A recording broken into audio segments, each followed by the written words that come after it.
Частина 2. Розділ 1. У городі. Красно грає весняне сонце на чистому небі, весело стрибає довге проміння в прозорому повітрі, теплий з полудення вітер віє понад землею і допомагає сонцю в його роботі. Всюди почорнілий сніг береться водою.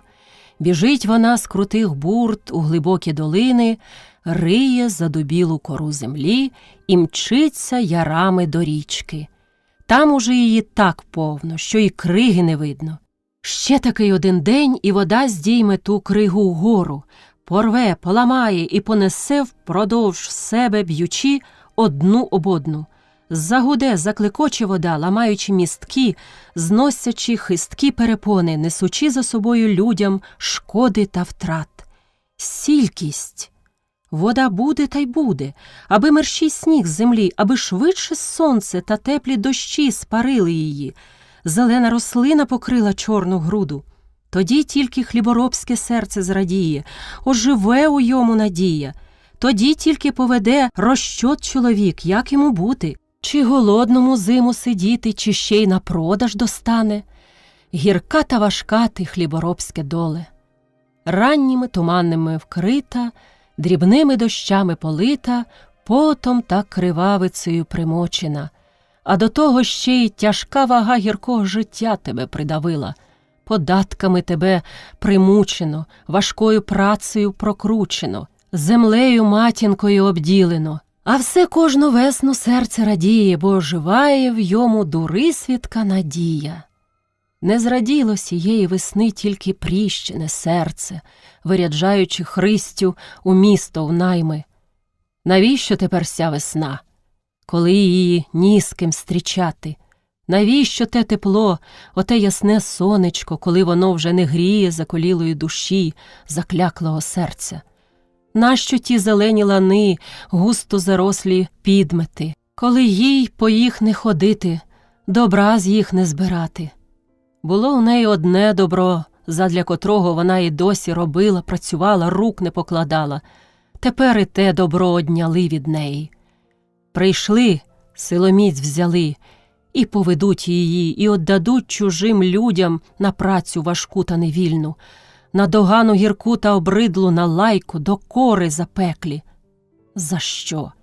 Через віщо? Що кому вона заподіяла? Перед ким провинилася, що на неї така напасть? Не раділо й Христине серце, коли вона ще до сходу сонця, попрощавшись з матір'ю, селом, чимчикувала широким шляхом на місто. За нею плач та горе материне, перед нею невідома наймицька доля. Яка вона? Чи добра, чи лиха? Де вже добра? Хіба від добра кида людина рідну сторону, і йде між чужі люди на їх робити, їм служити? Хилиться голова Христини все нижче та нижче, падають сльози з очей, все частіше та рясніше. Христя, не примічаючи їх, налягає на ноги. Не йде, а підтюпцем трюха. Не сама вона йшла. Соцького Кирила прислано з волості за нею, щоб доставив на місце, провів і оберіг її в дорозі. То вже Грицько Супруненко так старався для неї. Кирило – немолодий чоловік, невисокого зросту, натоптуваний, з круглим обличчям, рудими вусами, настобурченими бровами, з-під котрих приязно визирали добрі карі очі. Христя його знає давно. Як настановляли Соцьких та вибирали Кирила, то він ніколи і не перемінявся. Другі, аби рік вибути, зараз і отпрохаються, а він ні. Вийшовши з дворових на волю, не маючи на ділу, він сяк-так справився на хаті, приписався до Мар'янівської громади та й став Соцьким, то й досі. З громади спадало на його долю стільки там жита, пшениці, ячменю, гречки. Хоч і невеличкі були ті податки, та він ніколи не скаржився, що мало. Зате жінка його, Оришка, стара, гарклива баба, не раз вибивала ними громаді очі. Усі знали Оришку як відьму і потроху побільшували плату, остерігаючи, щоб вона, бува, не заподіяла чого лихого. З того й жив Кирило, більше у волості та приволості, ніж дома. Туди він не часто забігав, хіба вже до скруту чого треба, то зайде. Не любив він гризні, а Оришка, навпаки, любила доїдати. Він тікав від неї у волость або до кого з громадян. Христя часто бачила його у батька. Коли тому лучиться яка напасть або пригода, він зараз шукає Кирила. Перш всього йому похвалиться. Скаржиться, бувало, на злиденну долю, на лихих людей, а Кирило здержує. «Все то дурниця, окреме правди святої», – каже було Кирило. «Хоч нам і горе, доймають нас злидні та вороги, та за нами правда. Не журися, бра. Помруть, як і ми, грішні, наші напасники. Помруть, та нічого знагарбаного не візьмуть з собою. Всіх нас сира земля порівняє». Тиха Кирилова мова, щира та тепла порада, розсудливі доводи не раз спиняли гіркі батькові скорботи, не раз наносили спокій у його ображене серце. Чого ж тепер Кирило мовчить? Чому не заговорює гірких сліз сиротливої дочки свого безталанного товариша? Він ледве встигає за нею, так вона чеше вперед, похнюпившись. «Легше, легшенько, дочко», – обізвався він. «Не налягай так на ноги. День великий та й шлях чималий. Підіб'ємося, аби надвечір до міста добрести. Пошкодуй моїх ніг старих, та й своїх побережи. Їм ще довго прийдеться топтатись». Христя трохи вкоротила ходи. Кирило, порівнявшись з нею, витяг люльку і почав набивати. Ішли мовчки. Сніг дедалі все більше тав, брався водою, ноги грузли, а в другому місці приходилось прямо брести. Сонце вище та вище підпливало, дужче та дужче угрівало, устилаючи могилками золотим світом, граючи на калюшках талої води. Робилося тепло, аж жарко. Піт виступив у Кирила на лобі під очима. Закинувши шапку аж на потилицю і розпустивши сірка поволі, він плівся за Христею, розхитуючи довгим ціпом на всі боки, обминаючи обніжками калюжі. Люлька його курилась, оставляючи позад себе сизий слід у чистому, прозорому повітрі. Христя прямо чимчикувала шляхом. «Ну, сьогодні снігу убуде», – обізвався знову Кирило, бажаючи розв'язати розмову. «Іч як драглі ті, став так водою і взявся. Коли б дало хоч до міста добратися. Певно, там на гнилім переході води тепер по коліна. Чого доброго й не перейдемо. І втопитися можна», – додав понуро нарешті Кирило, теряючи надію вирвати хоч слово від Христі. «Та коли б», – гірко промовила та. «Що коли б?» – спитався Кирило. «Утопитись?» «А тож», – різнула Христя, утираючи сльозу. «Хай Бог милує. Чого його топитись, як іноді буває не гірко, а все краще жити. Тобі, молодій, не варт такого казати. Хай уже мати журиться, що сама безпомічна зостається дома, а тобі чого? Молода, здорова, хіба тобі робота страшна? Та яка у городі робота, то в селі у 10 важче. Що там за робота? На поле тобі не ходити, не жати, не в'язати. Хатня робота. Як там кажуть, помий, помаж та й спати ляж. Не журися, дівко, аби здорова, а робота що? Я сам, тиняючись по світу, служив там і все добре знаю. Коли б не своя хата, та не громаді послуга, пішов би й тепер служити, їй Богу, не брешу. Там уже те добре, що багато люду, хоч і чужі, уже не бийте на те, що чужі. Між чужими іноді краще, ніж між своїми. Ти їх не знаєш, вони тебе не знають, не стануть допікати, не те, що тут. Христя не вперше це чує про міську роботу, не від Кирила вона чула про неї. Кучерявенкова Марина, її подруга, 3-й рік, як у місті служить. Приходила якось святками в село і хвалилася, що як у місті служити, то Кращого не треба, і роботи небагато, і робота не важка, і люди такі ввічливі, і плата добра. За 2 роки Марина надбала повну скриню усякого добра.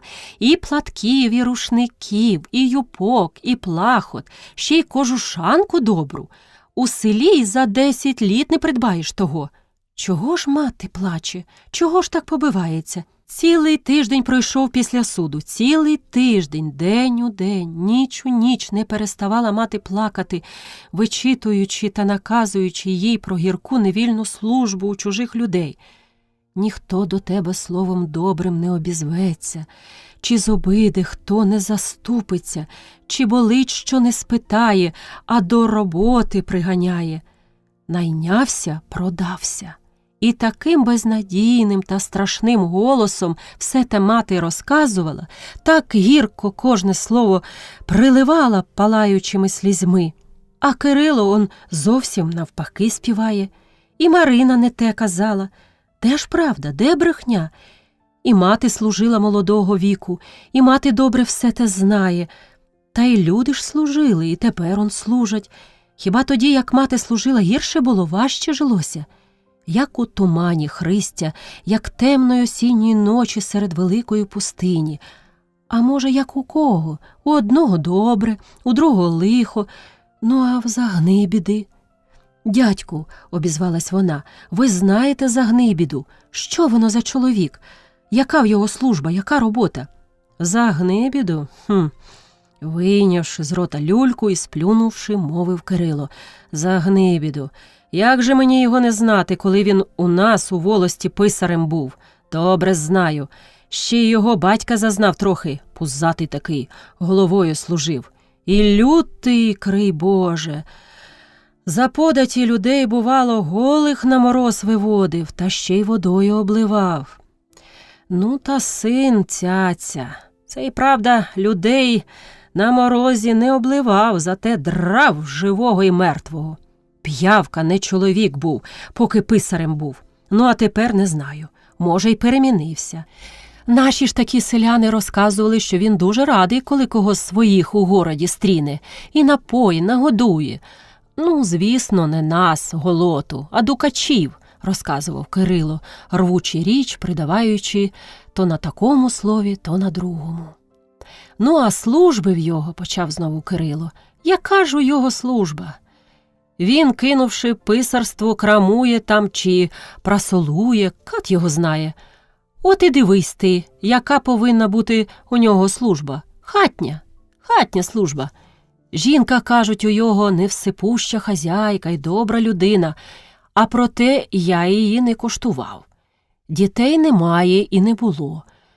Кому тільки все те добро дістанеться, а добра чимало. Хіба що він прогуляє. Кажуть, черкає добре. Та не вір, дівко, тому, казаному кінця немає. Чого люди не накажуть? Вір тому, що сама побачиш. От як послужиш, то й побачиш, який то Загнибіда. Лихий, кажу, був, поки писарем був. Без карбованця за пашпортом і не йди. Ви, каже, на заробітки йдете, гроші лупить, а тут з голоду здихай. Ложи карбованця. Ну і ложи. Та ще й у шинок поведи, добре напій. Такий то був, а тепер не знаю. Христя глибоко важко зітхнула. А ти не здихай, чого тобі? Не гаразд буде, не тільки світу, що в вікні, за вікном більше, аби ти була добра. То там доброю слугою дорожаться, це тобі не село. А це тобі і гнилий перехід, скрикнув Кирило, спускаючись з гори на балку, посеред котрої пробігав невеличкий протічок. Ще не біда, води небагато і перестрибнути можна, гукнув Кирило, розбігаючи, щоб перескочити ту течію. Тільки що плигнув на горбик, так зразу і загруз по пояс. «От така лови!» – скрикнув він, викарабкуючись. Біс його батькові, повні чоботи набрав. Христя стояла по сей бік течії та аж затіпалась, як Кирило провалився. Їй здалося, що він потопає. Коли ж Кирило викарабкався увесь мокрий, її сміх розібрав. «Хотіли, дядьку, по-молодецькій?» – спитала Христя з усмішкою. «А вийшло? Лиха б його година взяла, мовив Кирило, простуючи на місток, щоб перебутися. Вода в його чоботях цяхкотіла. Христя собі зійшла на місток і, схилившись на перила, піджидала, поки Кирило перебується. «От тобі перейшов і не замочився», – сердився Кирило. «І піддурило ж, біси його батькові. Думка, бугорок, де там вода візьметься? А воно навернуло зверху снігом, а там вода, дна не достанеш». «Ви б, дядько, підождали трохи, просушилися», – радила Христя. «А то як його мокрі ноги обгортати?»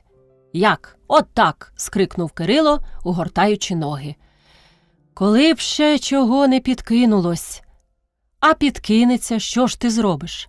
Раз родився, раз і помирай». Христя замовкла, щоб чого доброго Кирило ще не вилаявся. Замовк і Кирило і, перевзувшись, устав, подивився на ноги, натяг сіряку рукава і, взявши ціпок, знову потяг шляхом. Ішли мовчки. Христя боялась перша зачинати розмову. Кирило собі мовчав.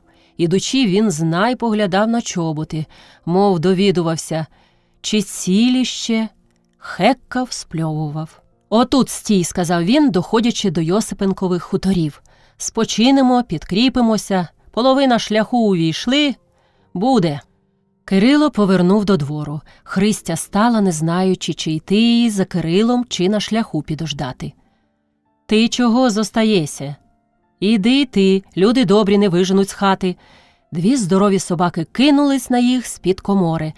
Висока та струнка молодиця вибігла їх провести. «Вон, прокляті!» – скрикнула вона, кидаючи на собак грудкою снігу. Біле, наче з крейди вистругане лице молодиці, злегка зашарілось. Очі, як оксамит, на хвилину спалахнули. «Здорова, Маріє! Чи ще ти ще?» – спитався Кирило. Молодиця не то усміхнулась, не то очима заграла. «Та ще!» – відказала вона, зітхнувши.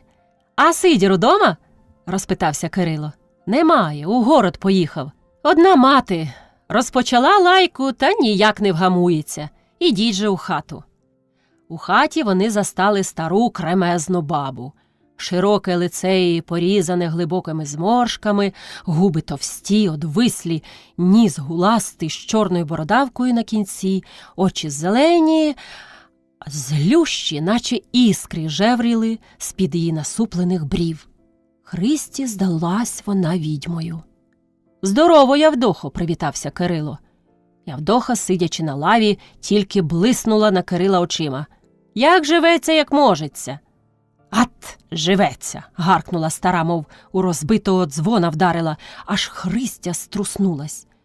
«Уж не як у нас живеться. Поїхав оце Сидір з дому, то мої ручки склали», – гомоніла вона, блимаючи зеленими очима на Марію. Лице Марії ще дужче зблідло, а очі більше розгорілися. Марія прикро подивилась на Явдоху, скрутнула головою і мовчки вийшла з хати. «Отак завжди», – гаркнула стара. «Хоч би тобі словом обізвалася, мов зроду німа, аби їй, прости Господи, річ одібрало. А зайдуть чужі люди у хату, вона з ними хе-хе-хе та реготи справляє. Цілий би день жартувала, а до матері слово не знайде». Ну, вже взяв Сидір собі жінку. Уже вибрав пару. Казала, не бери отих городянок, то проклятущий народ. Там у городі розкіш їм, воля, страху немає. От воно і звикне без діла сидіти, бо 7 неділь на тиждень справляти. А прийде на господарство, аби було підставлено їсти та пити, а само біса його батькові не потурбується. Де вже знаймички та добра ждати? Привикне чуже нехтувати, так і біля свого, казала Сидорові. Не бери, сину.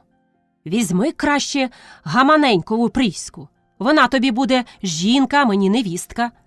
Пришелепкувати же, прости Господи, як не з нею в парі, то ні з ким мені вже не бути. Обійшла, видно, дурня, опоїла чортовим зіллям городська наймитюга. Не послухався. А тепер і бийся з нею, і воловодься. Ой, він же ніколи не сидить дома, то сюди, то туди вештається. Не бачиш, що матері достається. От побила мене лиха та нещаслива година. Сподівалася на старості спочити, от і спочила, закінчила стара, важко сопучи. На якийсь час у хаті стало тихо. Кирило сидів коло столу і обдивлявся хату. Христя стояла у порога. «Он що воно про нашого брата співають», – думала вона. «І наймитюга, і нетіпанка, і сяка, і така, Господи!» Серце її, наче хто у жмені давив, сльози поривалися з очей. «А тут, коли б ти знала, Явдохо, яка нам пригода трапилась», – перервав Кирило нудне мовчання і почав розказувати, як обвалився на гнилому переході. Мар'я увійшла у хату з оберемком дров у руках. Видно, вони були їй не по силі, бо вона аж зігнулася, бліде лице почервоніло. Та й важкі ж які, простогнала Мар'я і кинула оберемок з рук. Дрова з грюком упали додолу. Стара кинулась, скочила. «Ще ти голови моєї не наклопотала!» – скрикнула вона. «Набрала дров, що й чортова голова твоя не знесе, та й вергаєш ними. Піч к бісовій матері розвалиш!» «Де та піч, а де дрова?» – стиха отказала Мар'я. Стара аж потемніла. «А долівці, що ото зробила, ану? Давно мазала? 10 раз на тиждень мажешся!» «Та буде вже вам. Хай ще на завтра трохи», – не те усміхаючись, не те з докором промовила Мар'я. Стара скрутнула головою і сплюнула. «Чого ти, дівко, стоїш? Чому не сядеш?» – повернулася Мар'я до Христі. «Сідай, спочинь. Куди се вас Бог несе?» «У місто», – отказав Кирило, поки Христя боязко присідала на лаві. «Чого, на базар?» «На базар же.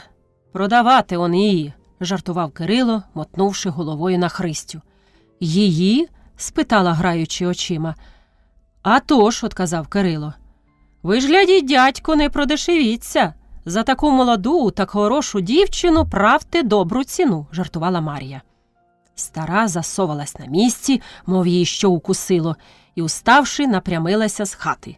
«Куди си ти, Явдохо?» – спитався Кирило. Явдоха мовчала, не озивалася, тільки засопла, проходячи біля Марії.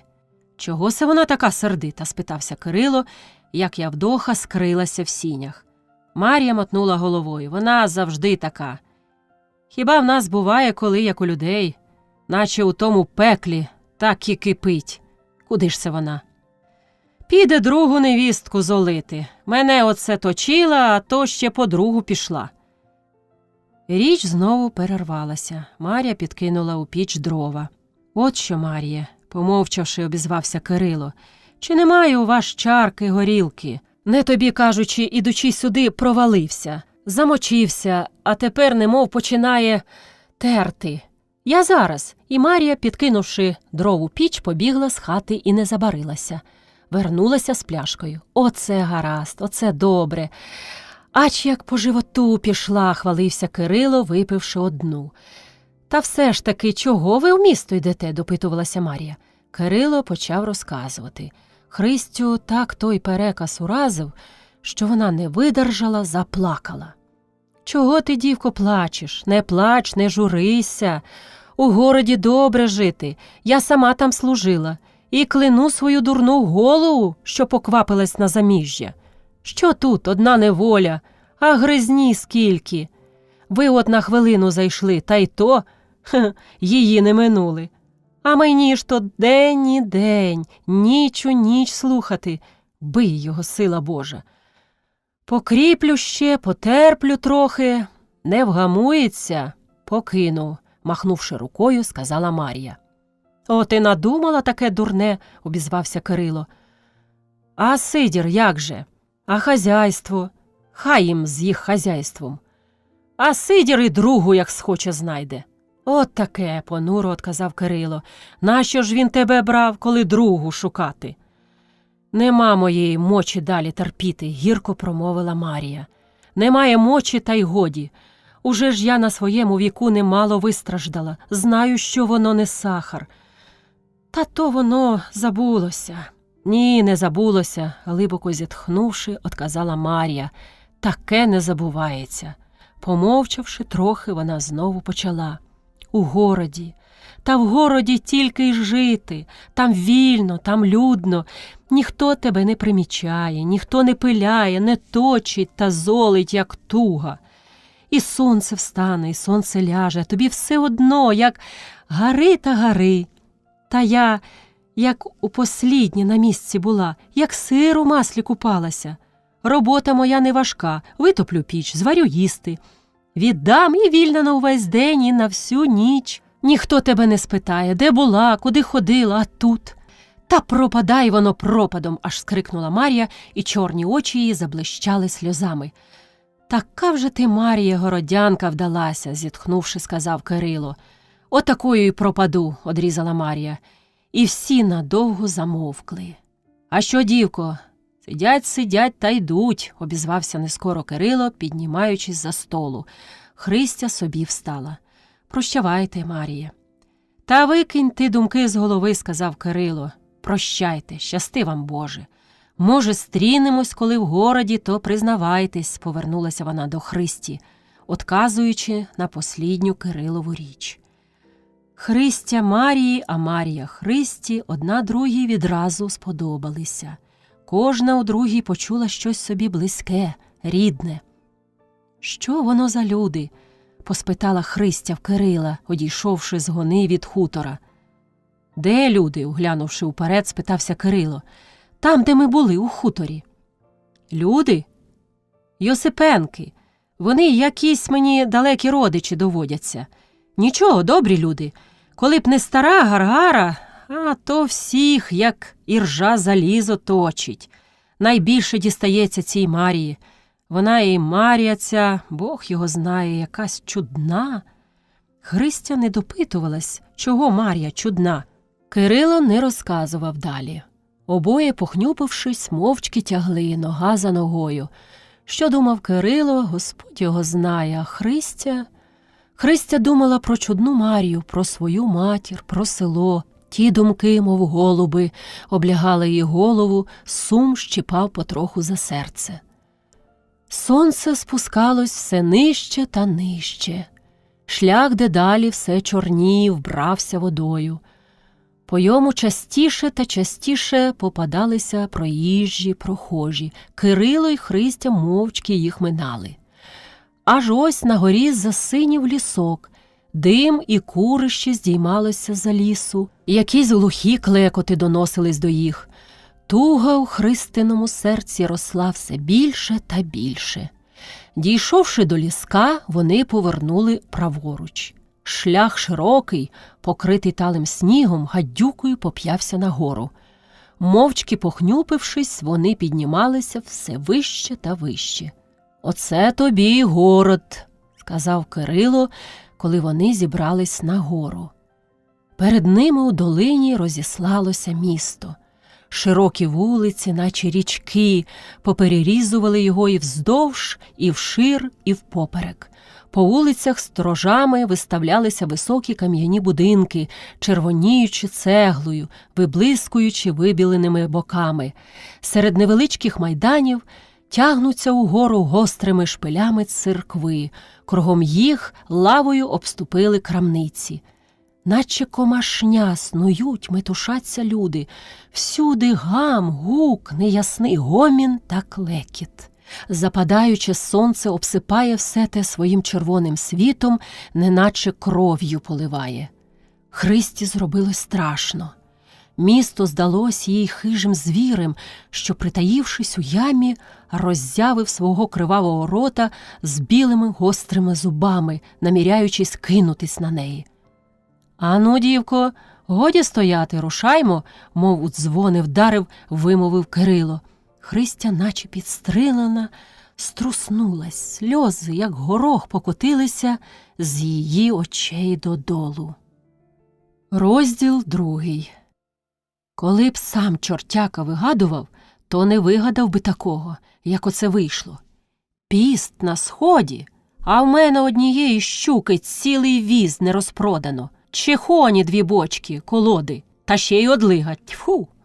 У крамницю хоч не потикайся, гукнув Загнибіда, увіходячи того вечора у хату.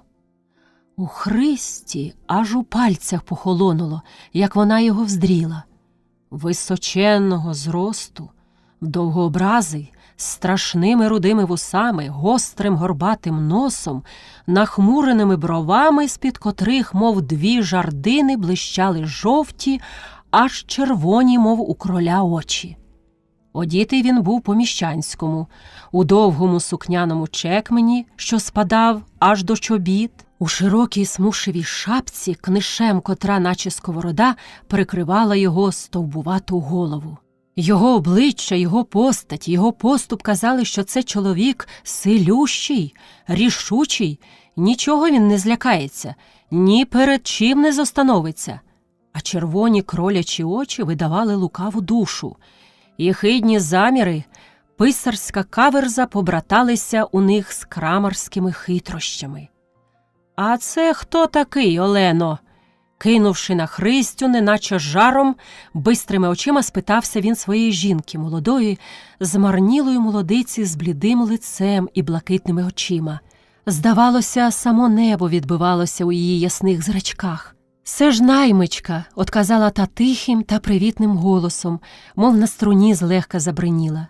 Загнибіда став серед хати, скинув погляд на жінку, глянув на Христю, що, похнюпивши, стояла у порога, потім знову на жінку і знову на Христю. Так орел з високості задивляється на свою здобич, вибирає, яка смачніша. Невисока Христя з повним рожевим лицем, молодими ясними очима, чорними бровами так одрізнялася від змарнілої Олени. Ся бліда та зажовкла, наче зов'яла квітка, а та тільки що розпустилася. У Загнибіди аж очі загорілися, як глянув він на її низький, круглий стан. «На силу діждалися вашої милості», – неласкаво привітався він. «Ти чого так довго барилася?» – попитав далі ще неласкавіше. У Христі у душі похолонуло, зарябіло в очах. «Петре», – сказала Олена, скрутнувши головою. Загнибіда з усмішкою глянув на Христю, потім на жінку і мовчки пішов у кімнату. «Давай, дівко, самовар», – сказала Олена і полізла до шафи. Христя не пам'ятає, як ускочила в сіни, як ухопила кип'ячий самовар, як умчала його у хату. «Туди, туди! У кімнату неси, Христе, і постанови он на тому столі», – порядкувала Олена, виймаючи посуду з шафи. Христя застала Загнибіду вже за столом. Розвернувшись на стулі, сидів він і водив бистрим поглядом по хаті. Як Христя увійшла з самоваром, він так і упився в неї своїм гострими очима. Вона чула, як той прикрий погляд пронизував її наскрізь, добирався до серця, мутив душу. У неї тіло тремтіло, і самовар у руках тіпався. Не поспіши постановити, певно б, вона його кинула. Становлячи, вона все-таки не здержалась, схлюпнула. Гарячий кип'яток побіг по її руці на стіл. Невиразна болість ущипнула за пальці. Вона хоч би писнула або скривилася, тільки загорілася вся, як вогонь. Загнибіда дивився на стіл, де калюшка курилася паром, а вона стояла і мліла. «Що це я наробила? Що буде мені?» – думалось їй. Загнибіда мовчав. Вона стояла, наче кам'яна. «Бачи, налила на столі», – тихо сказала хазяйка, увіходячи з посудою. «Возьми ж он там ганчірку та витри». Христя мухою повернулася. «Проворна», – буркнув їй услід Загнибіда, коли вона, справившись, виходила з кімнати. «Нічого, дівка скора», – додала Олена. Далі Христя нічого не чула. Огненно, пекучо огненна болість давить їй пальці і поривало кричати від тієї болю, а вона боялася й зітхнути. Гарячі сльози обмили її лице. То вона пригортала до серця обшарпану руку, то тріпала нею, то приводила до рота, хукала. Болість не німіла. З другої хати доносився до неї брязкіт посуду та смоктання чаю. «А налий ще», – сказав Загнибіда уже вчетверте. мов і солоного не їв нічого, а чай добре п'ється. Вони п'ють, смакують, а я собі руки не чую, думала Христя, схлипуючи. А цить, обізвалася, прислухаючись, Олена. Миші скрипуться. Загнибіда здержавсь, та не здержалась Христя. Важке зітхання з плачем вирвалось якраз у ту мить, коли зробилось тихо. «Плаче?» – вгадував Загнибіда. Христя замовкла, затаючи у собі дух. «Христе!» – обізвалась Олена. «А вона Христя?» «Христя в намисті!» – сказав Загнибіда. «Христе!» – скрикнула вдруге Олена, не діждавшись одказу від неї. «Чого?» – з плачем обізвалась Христя. «То ти плачеш? Чого? Іди сюди!» Христя увійшла вся заплакана, держачи в другій руці спечену руку. «Чого ти?» – допитувалась Олена. «Та нічого», – нетерпляче одказала Христя, напрямилася з хати. «Як нічого? Кажи, чого плачеш?» «Пальці попекла». «Чим?» Тільки що Христя зібралась відказати, як щось булькнуло, приснуло, почулося заливне реготання. То Загнибіда, сьорбнувши чаю, не видержав і приснув, зареготався. «Ну чого ти?» – дивуючись, спитала Олена. Загнибіда реготався. Його тіло тремтіло, а лице аж посиніло з натуги. Той регіт гострим ножем упивався Христі у серце, виридив і без того нетерплячу болість руки. Ось Загнибіда похлинувся, закашлявся. «Знаю, а бодай його!» – скрикнув він, прокашлюючись, і почав розказувати, як Христя обшпарила руку. «І терпляча ж яка!» «Та не вдержала!» – додав, усміхаючись. Христі ще тяжче, ще трудніше стало. То над нею насміхаються, з нею регочуть. «Залився б ти на куті, проклятий!» – подумала вона, обливаючись слізьми. «Ти б же що зробила, дурна? Ріпи тертої приложила, або що?» – раяла Олена, вибігаючи у кухню. Вона знайшла ріпу, натерла на тертушці і обліпила Христі червоні пальці. Христі трохи полегшало. Рве, сіпа, горить, та хоч не так болить, несамовито. А Загнибіда у кімнаті не вгамовується та не вгамовується. Оце на хвилину і затихне, та й знову зальється реготом. «Ну чого ти регочеш?» – гримнула на його Олена. «Збожеволів чи що? Дівка місця не знайде, а він регоче». «Та коли б же ти знала, коли б же ти бачила? Це ж при мені було, на моїх очах було». Як вона схлюпнула кип'ятку на руку. Зразу як вогонь стала, ані словом не обізвалась. От дурна, сказано, з села воно, як то деревина не обтесана. То було Христі досадно, а то зробилося ще досадніше, коли вона почула гірку правду Загнибідиної речі. Справді, чому їй було зразу не похвалитися, що впеклася? Приложили б тертої ріпи, і вона б не терпіла так довго, що аж до плачу дійшло. Ніч же побоялася. Кого? Чого? Всього. І того, що налила на стіл, і того, що хазяїн дивився на неї. Бо з села вона, бо деревина не обтесана. Тут знову почувся їй заливний Загнибідин регіт. Та й гіркий же цей Загнибіда, та й уїдливий який. Кому сльози, а йому смішки. Їй пригадалися Кирилові слова «п'явка, не чоловік». «П'явка і є», думалось їй. П'явкою був, п'явкою і згине. А їй же прийдеться тут цілих півроку бути, півроку слухати доїдливих речей, їх хидного реготу. Господи! Сьогоднішній вечір їй віком здався, а то ж півроку. Він же з мене й кров виссе. Недаром його жінка така замліла, така занепала. Випила, видно, немалу, добра душа на своєму віку. Такі думки клопотали Христину голову, плутаючись одна за другу, зачіпаючись одна за другу, вони односили її звідси геть у село, до матері. Що ж тепер там? Плаче, видно, мати, і не спить, плаче, нещасна. Уперше з роду вона звідала такий різучий, такий тяжкий жаль по матері. Її тягло, рвало туди, до неї, до своєї ріднесенької жалібниці, до своєї єдиної порадниці. Все вона дала, що тільки має, аби бути тепер коло неї, коло своєї нені старої. Що ж дасть вона? Що у неї є?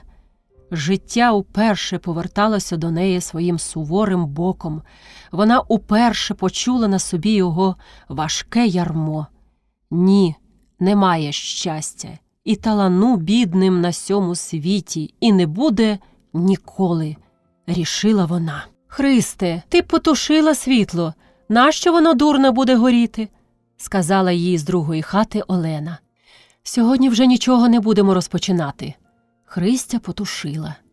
Що ж їй тепер робити? Лягати. Вона б лягла, спочила. А де ж те місце, що їй прийдеться спати? Тут нічого не розбереш. Вона приткнулася головою на столі на кулаці. Слава Богу, рука її заніміла. Тільки щось під серцем пече, за печінку тягне. Ба, вона сьогодні не обідала. Вийшла з дому рано, прийшла сюди пізно, її ніхто не питав, чи їла вона нікому не казала. Та їй і їсти не хотілося.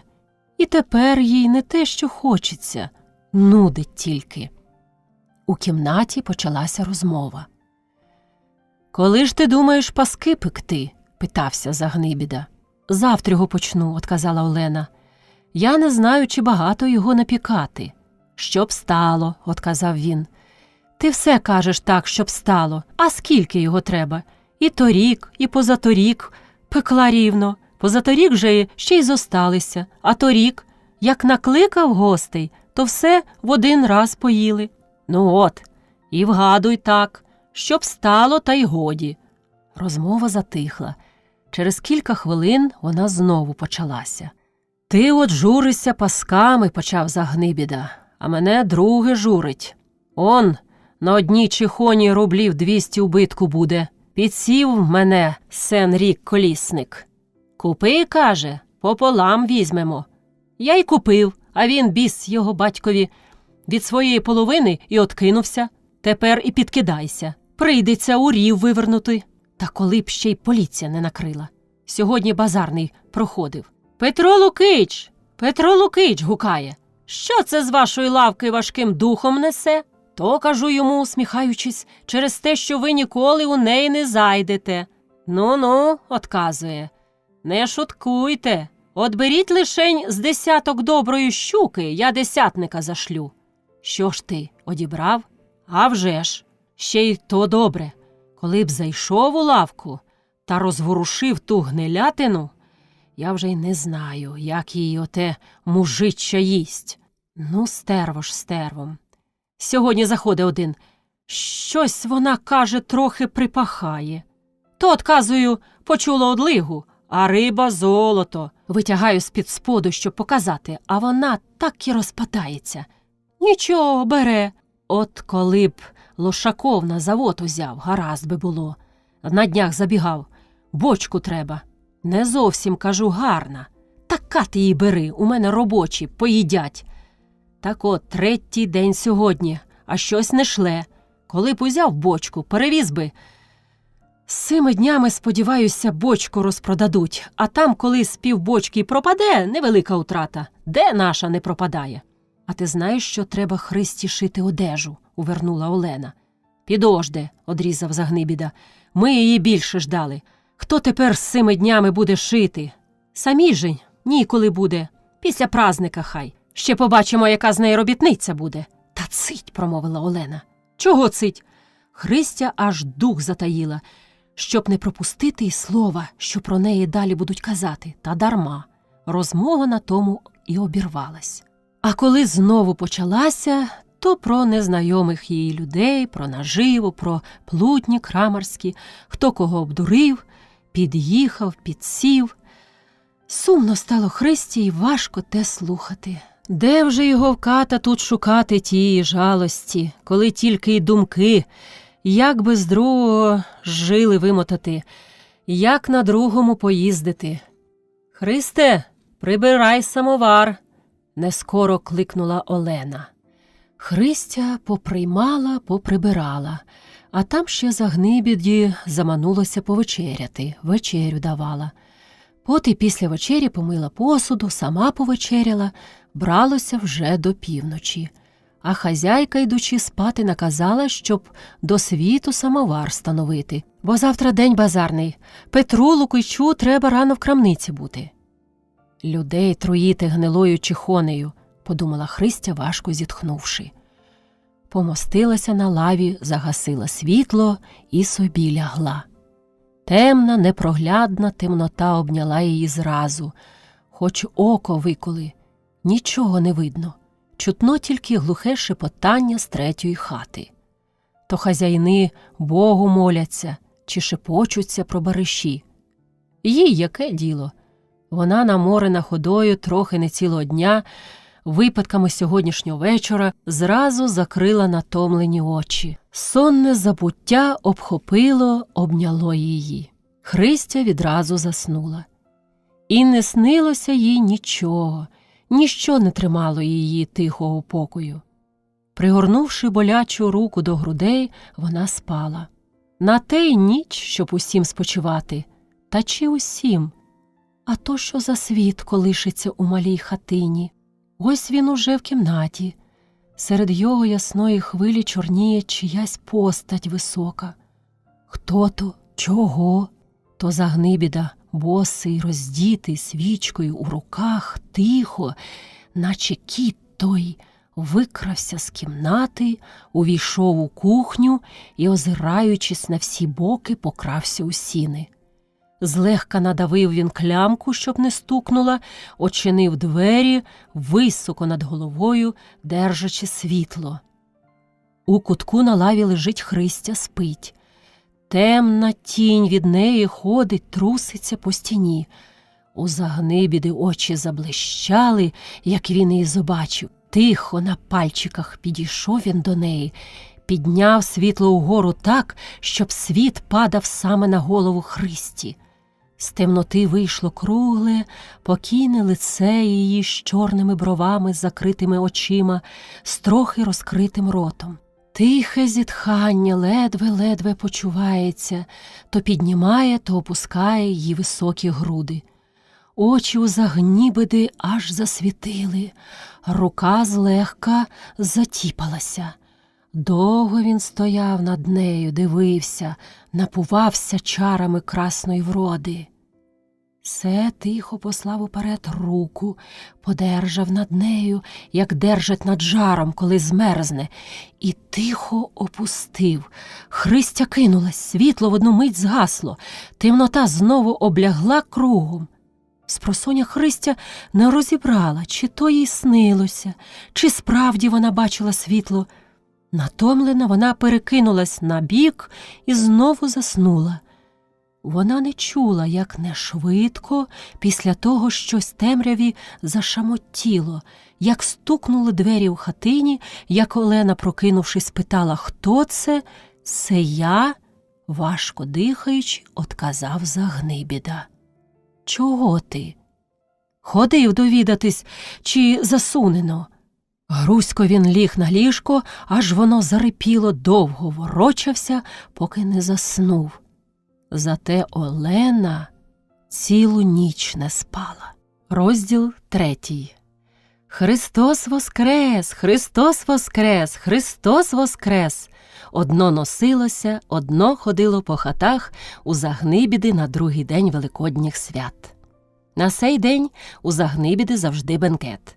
Цілий рік турботи та клопоти, купування та перепродавання, сварка та згоди, 3 дні Великодніх свят та 3 дні Різдвяних, тільки й свята. Та й то через те, що ніхто усі 3 дні не торгує. Злість, спочинку, справляються бенкети то в того, то в другого. Ціла зграя назбирається людей з близьких і далеких країв. Сунуть усі до одного в господу, наб'ється, пальця просунути нікуди. Говір, гомін, наче вода в лотоках шумує і клекоче. Спірка, регіт, випивання та підкушування.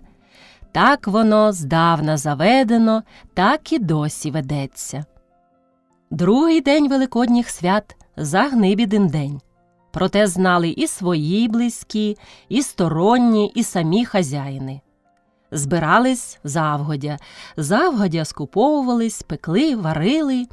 Цілий тиждень Христя за приводом хазяйки наче в каторжній роботі коло печі крутилася, уриваючи післяобідній зайвий час на підмазування, витрушування, підмивку, побілку.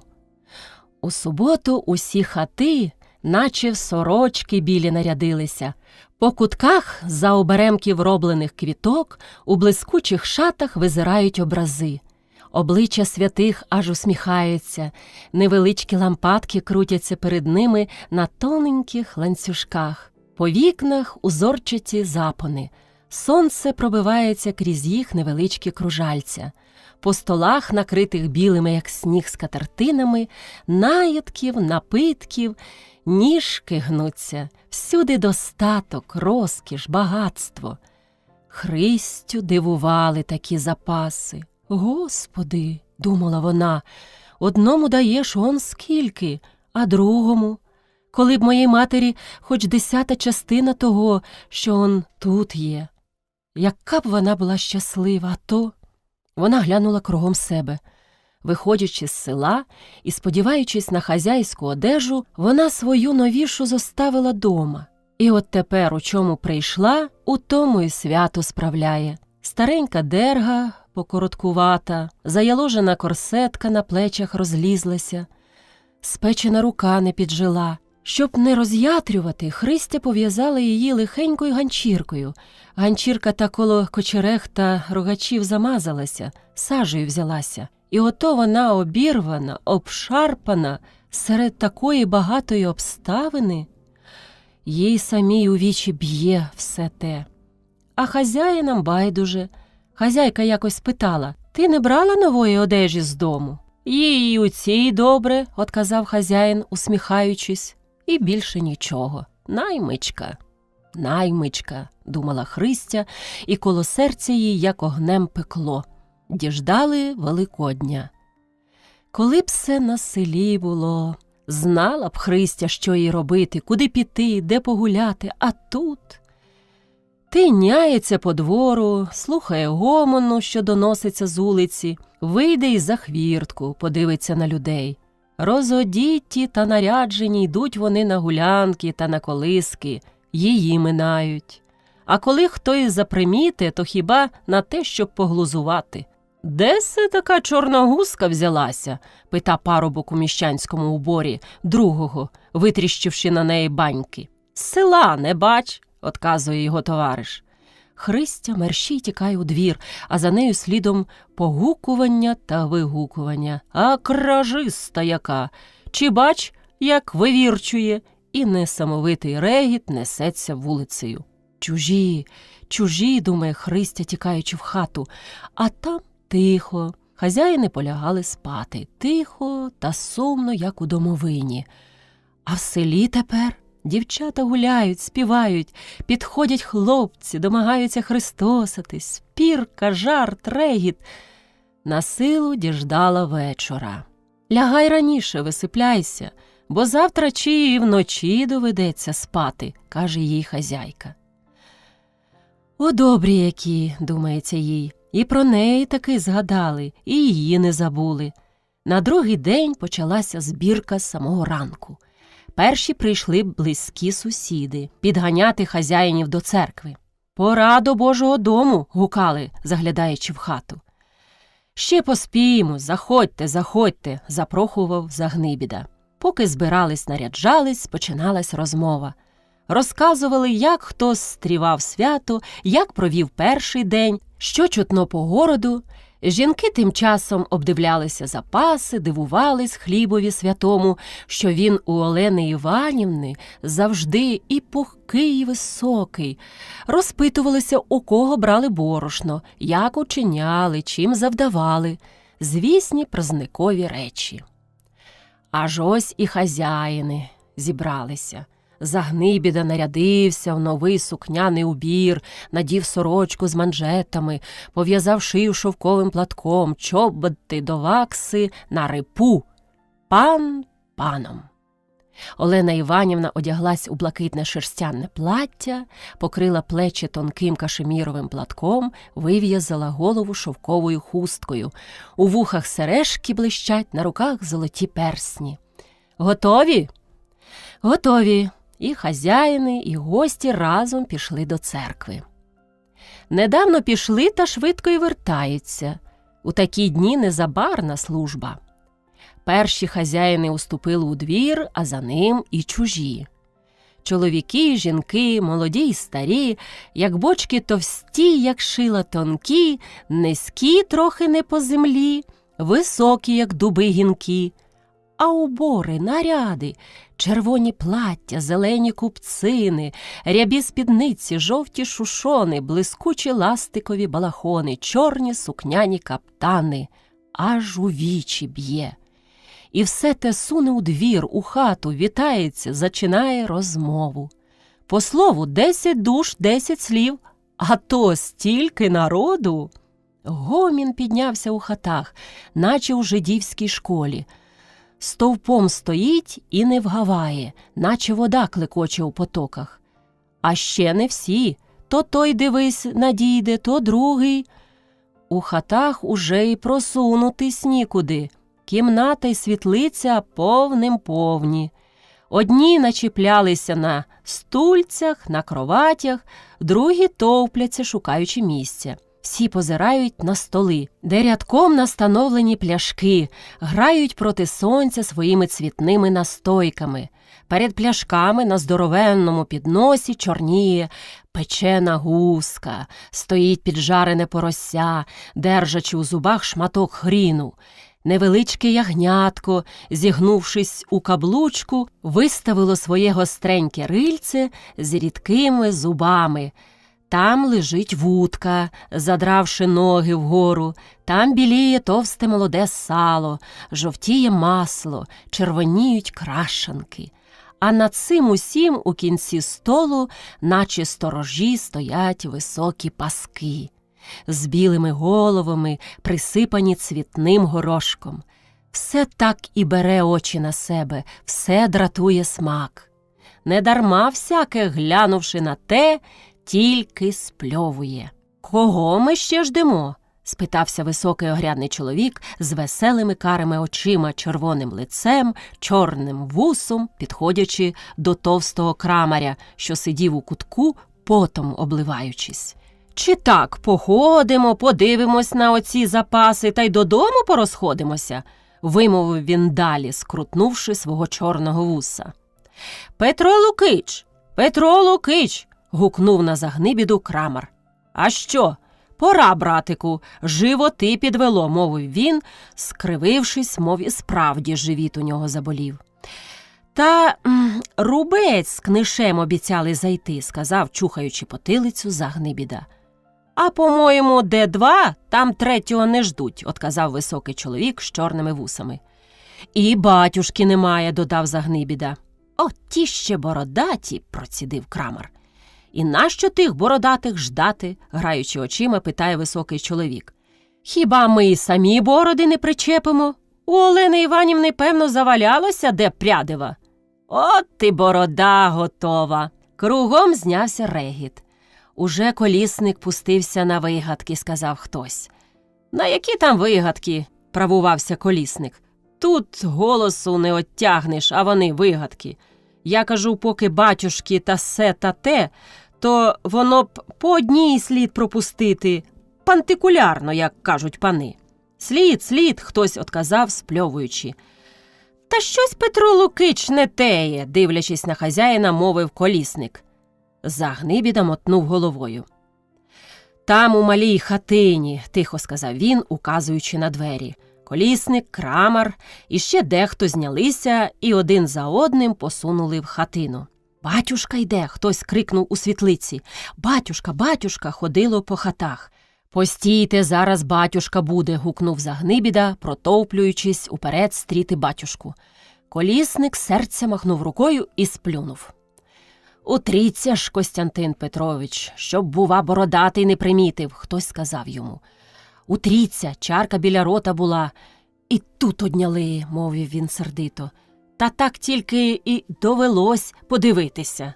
«А тож», – дехто зареготався. «Коло рота було, та в рот не попало». «Та хоч не завдавай жалю», – прохав колісник, чухаючи потилицю. Регіт ще дужчий знявся. «Тсс!» – загуло кругом. Гучно й зично роздалося серед хати святе поспів'я. Славили воскресшого з гроба, славили його пречисту матір. Молодий, білолиций та чорноволосий батюшка з Христом у руках виступив уперед, заводив голосним тенором. За ним диякон, товстий, огрядний, з рижою по пояс бородою, витріщивши булькатті очі, пер наче з бочки товстого баса. Стихарний дяк у косі з сивого аж жовтого волосу, старий аж труситься, деренчав, мов маленьке ягнятко. За ним високий таранкуватий паламар, насупившись, гув очеретяного баска. Хазяїн, хазяйка, звівши до образів очі, хрестилися. Гості з усіх боків навколо обліпили причет. Передні ще таки вимахували руками, зате задні так стовпились, пальця просунути нікуди. Тільки що батюшка, проспівавши, підніс хазяїнам Христа цілувати, як у хату увійшли два панки. Один середнього росту, натоптуваний, з круглим червоним лицем, так гладесенько виголеним, що воно у його аж вилискувалось, з невеличкими блискучими очицями, котрі, як мишенята, бігали в його то сюди, то туди. Другий високий, сухий, з похмурим поглядом, рудими баками, що наче ковтуни спускались з його кістлявих щелепів. Обидва на пальчиках покрались уперед, слегка тримаючи на плечі огрядних міщан, що стовпилися ззаду. Ті, озираючись і кланяючись, поступалися, давали дорогу. Пани попростували до столу. «Хто се?» – почулося у задніх рядах. «Не знаєш хіба?» «А вже ж не знаю». «Ото сухий, високий рубець, секретар з думи, а то червонопикий книж з поліції». «Чи бач, пішов наш Загнибіда вгору, з панами водиться». «А, Антон Петрович, Федір Гаврилович!» – скрикнув Загнибіда, запримітивши рубця і книша. «Христос воскрес!» Почали христосатись. Рубець, суворо похристосавшись з хазяїном, підійшов до батюшки, поцілував Христа і щось тихенько замовив. Батюшка, заметушившись, подав рубцеві руку. «Не сказано, радий, не сказано!» – глухо бубонів рубець. «На місце отця Григорія? Царство небесне покійному. Приятелі з ним були».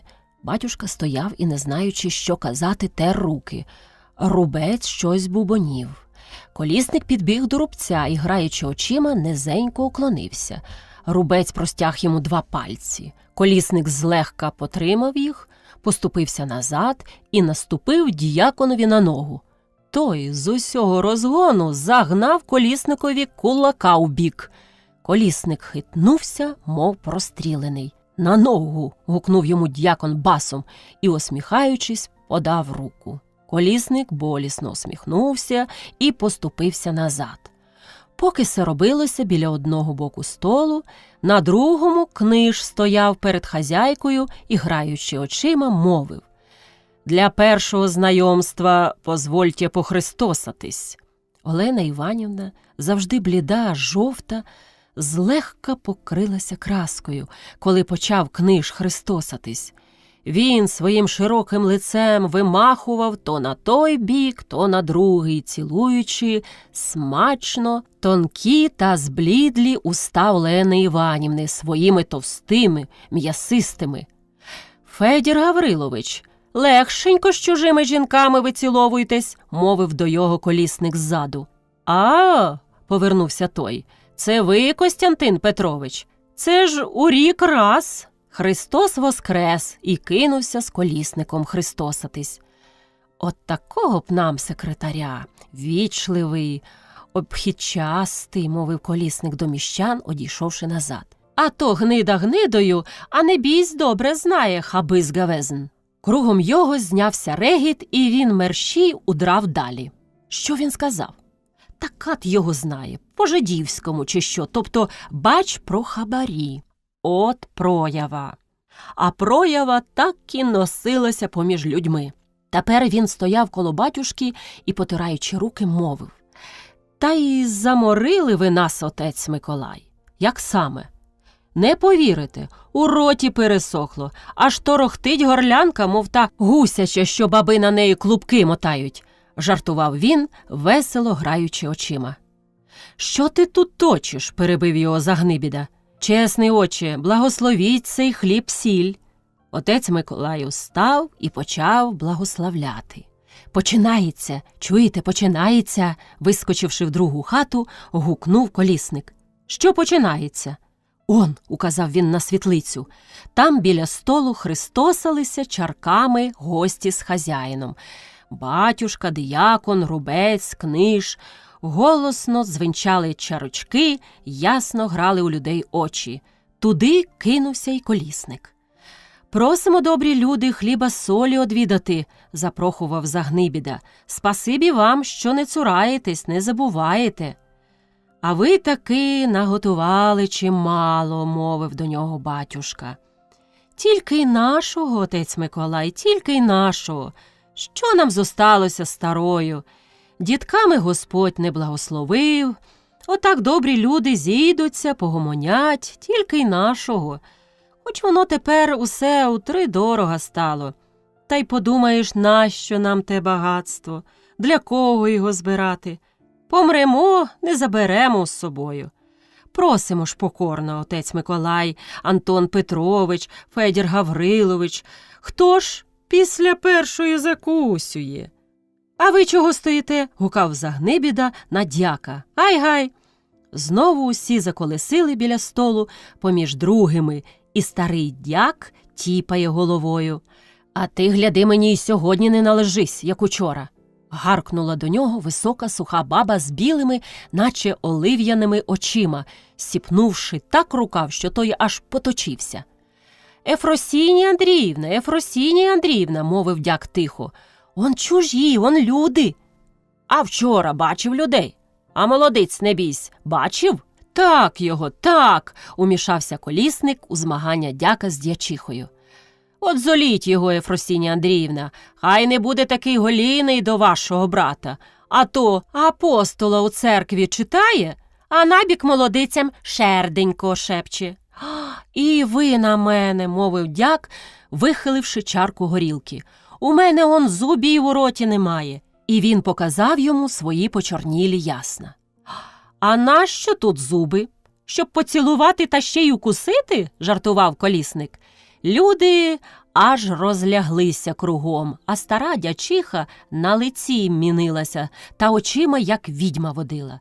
Дяк мерщій подрався поміж людьми у кухню. «Ви таки його стережіть, Ефросінія Андріївна», – цькував колісник. «Ви не вдаряйте на те, що зубів у нього немає.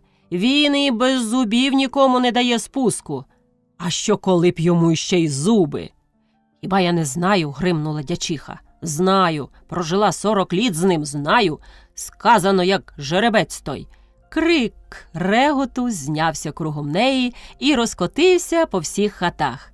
Люди лоском лягають, аж за животи беруться, а колісник хоч би тобі моргнув, тільки очима грає. «Правду святу, правду мовите, Ефросинія Андріївна», – кліпає він, нестеменний жеребець. «От і тепер. Чоловік у кухню тікає». «Знаємо ми, старий я хитрий. Там у Петра Лукича нова наймичка, та ще не взяв її ворог, крижаста така. Он куди його тягне, он куди він стриже». Дячиха аж запінилася і, розпихаючи людей, помчалася у кухню. Люди реготали, декому заманилося піти подивитися, що буде з дяком. «Ходімо», – кликали колісника. «Та хай їм», – одказував той. «Почудачили, ходімо зап'ємо». Хто потяг у кухню, то пішов за колісником до столу. де поважно розсілися батюшка, диякон, рубець, книж. «Що тепер наша служба, які наші доходи?» – мовив батюшка до рубця. «Як у панів християни були, ото так, тоді доходи. Бог дав свято зараз і везуть тобі з економії, той того, той другого, цілими хурами. А тепер що? З отих шагів потягнеш, та ще й то, як почнуть ділити». «Господь не оскудіває в своїй милості», – підводячись, гаркнув диякон і потягся до чарки. Молодий батюшка тільки головою скрутнув. «Любимець протопопів, так йому нічого», – мовив, тихо зітхнувши. «А вже в нас протопоп», – додав рубець. «Христос воскрес», – наче з великого дзвона вдарив диякон. «Воістину», – отказав колісник, підходячи до його. От зрадів діякон, оце так. А то бідкається, доходів немає. «Молодій попаді, шиньйонів справляти ніщого», – бубонів він до колісника, буцім тихо, а так, щоб усі чули. «А й менше попадю пускає з паничами виходжувати, то й доходи будуть», – додав і побрався геть. За столом почали судити протопопа. Загнибіда казав, що не любий він усім парафіянам. Живого й вмирущого дере. Жениться хто хоче, як не 25 рублів, той не повінчає. Умирає хто, ложи 10 рублів. А хрестити готой 3 карбованці. Рубець вичитував його провину перед покійним отцем Григорієм. Він його до того довів, він його у могилу вложив. Книж чудував усіх тими бумагами, які случалось йому стрівати в поліції. Отець Миколай тільки глибоко зітхнув. А в кухні тим часом стояв несамовитий регіт. Реготали з паламаря. Рябий та негумазний, він, коли скинув чарку другу, зараз до кого-небудь і залицяється. Чи буде то стара баба, чи заміжня молодиця. В одну шкуру виходь та й виходь за нього заміж. У його і хата своя, і скриня є, у скрині сувоїв з 10 полотна, і землі йому з руги перепадає 10 до 5, з кружки доводиться рублів 50, та ще не без того, що й за подзвін хто перекине. Він один знає, по кому і як дзвонити. Хто скільки дасть, так і дзвониш. Даєш ти гривню – на гривню задзвоню, сороківку – на сороківку, а за карбованця так отклепаю, що аж плач розбиратиме. Кажуть, легко дзвонити, потяг за хвіст, та й усе. Та ні, і до дзвона з невмитою пикою не йди. Усі знали, що він жонатий. Один він не признавав, бо такий п'яний вінчався, що й світу не бачив. До того і жінка не жила з ним, а хилялася по шинках, волочилася з москалями. Тверезий він був тихіший води, нижчий трави, зате як скинув чарку другу, де те й завзяття візьметься, бадьориться, хвастається словами, як горохом сипле. От і тепер. Чи давно він сидів у кухні на лаві з самотою, звісивши на груди свою понуру голову? Його ніхто не прохав випити закусити, він нікому нічого не казав. Христя, стоячи коло печі і позираючи на його, думала, чого сей чоловік сидить сам собі, не їсть, не п'є, і ніхто його не припрохає. Так було, поти у кухню не навернувся товстий крамар. «Тимофію, а ти чого сидиш тут, понурився, не п'єш, не їси?» І, недовго думавши, ухопив його за руку і потяг до столу. Недовго вони там пробули, та назад вернувся Тимофій уже другим чоловіком. Вирівнявся, випрямився, очі грають, брови так і ходять, ще й своїми тоненькими вусами моргає. Христя ніяк не здержалася, щоб не засміятися. «Ти чого регочеш? Ти хто така?» Присікався він до Христі, моргаючи так чудно бровами, що та аж натужується, щоб не сміятися, та ніяк не здержиться. Та се, почав товстий крамар, ледве язика у роті повертаючи, «дівчина». «А коли дівчина, то чого заміж не йдеш? Питає Тимофій. Та вона б, може, й теє, та бач, не трапляється жениха. Гукнув Тимофій. Якого тобі жениха треба? Сватай, Тимофію, хтось сказав скупи, що почала збиратися кругом їх. А що, хіба не підеш? Ти не дивись, що забродивсь, аби халяв не покаляв, скрикнув він, тупнувши ногою, як півень, і моргнув усом так, що усі аж за животи вхопилися. Як грім гуркотів регіт по хаті, та Тимофій на те не вдаряв. Він близенько підійшов до Христі, почав любенько заглядати їй у вічі. Христю спершу було смішно, а як насунули люди дивитися, то їй і соромно стало, і страшно. Опустивши у землю очі, вона геть подалася до кочерег. Тимофій за нею. Серденько, скрикнув він тоненько та голосно і аж підскочив. Чого ви пристали до мене, гетьте? Образливо отказала Христя. Пані кадило душі моєї, гукнув він удруге, ударивши сам себе кулаком в груди. Люди так і покотилися з осміху. А Тимофій стоїть перед Христею, б'є себе в груди та вичитує. «Се та кого жаждала душа моя, прийди ж, ближня моя, добрая моя, голубице моя, прийди в мої об'яття». І, розставивши руки, уже намірявся був обхопити Христю. «Тимофію, що се ти?» – роздався ззаду голос. Тимофій озирнувся і руки опустив. Перед ним стояв батюшка. «Зовсім засоромив дівчину», – сказав отець Миколай, зиркнувши на Христю, що як та маківка аж горіла у порога. Тимофій на п'ятах поступився назад, даючи батюшці дорогу, котрий поривався виходити, прощався з хазяїнами й гістьми. «Отець Миколай, а на колісниці хіба не треба?» – мовив Загнибіда, приязно заглядаючи в очі. Отець Миколай зареготався. «На колісниці? А щоб вас? Давайте вже!» «Я вам наливочки», – турбувався Загнибіда. «Такої наливочки, губоньки злипаються. Олена Іванівна, наливочки сюди!» «Позаторішньої!» – гукнув він на жінку. Олена Іванівна принесла пляшку. «Сама ж попотчуй, от тебе смачніша», – сказав Загнибіда. Олена Іванівна налила. «Добра, добра», – прихвалював отець Миколай, смакуючи потроху з чарки. «А вам, отець диякон, наливочки?» – припрохує Загнибіда. «Ет, свинячого піла!» – гукнув той. «Сірка! Мені сірка! А може, ромку на потуху? У мене добрий ромок, у німця брав. Не терплю я отих заграничних пундиків. Від їх тільки в животі булькотить та голова болить. Нема кращого зілля, як наш рідний сірко. Чим більше його п'єш, тим смачніше здається». «Так», – скрикнув він, ударивши колісника по плечі. «Правда ваша. Ромок до чаю – дивна штука. От-от-от. А так наголо сірка!» Смикнув за хвіст, та й все.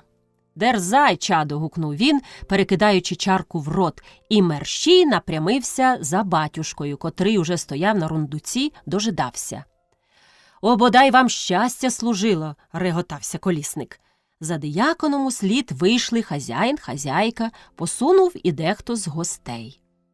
«Пропустіть, пропустіть!» – шамотів беззубим ротом дяк, протискуючись поміж народом. «Ти ж чув, що я тобі наказувала, старий чорте!» – гукнула дячиха, смикнувши його ззаду за косу. «Чув, чув!» – вириваючись, мовив дяк і скрився в сінях.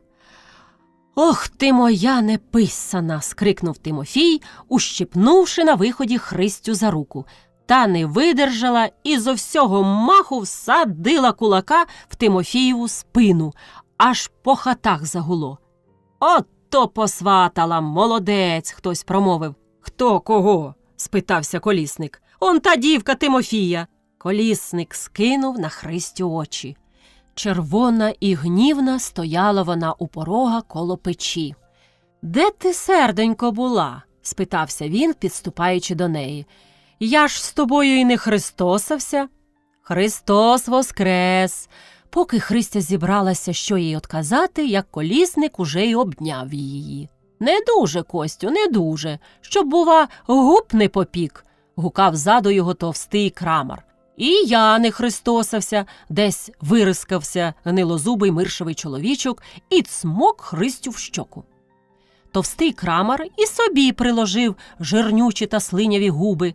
Христя поверталася то туди, то сюди, соромилась, мліла. Вона не знала, чи їй плювати в очі сій п'яній зграї, чи лаятись, чи плакати.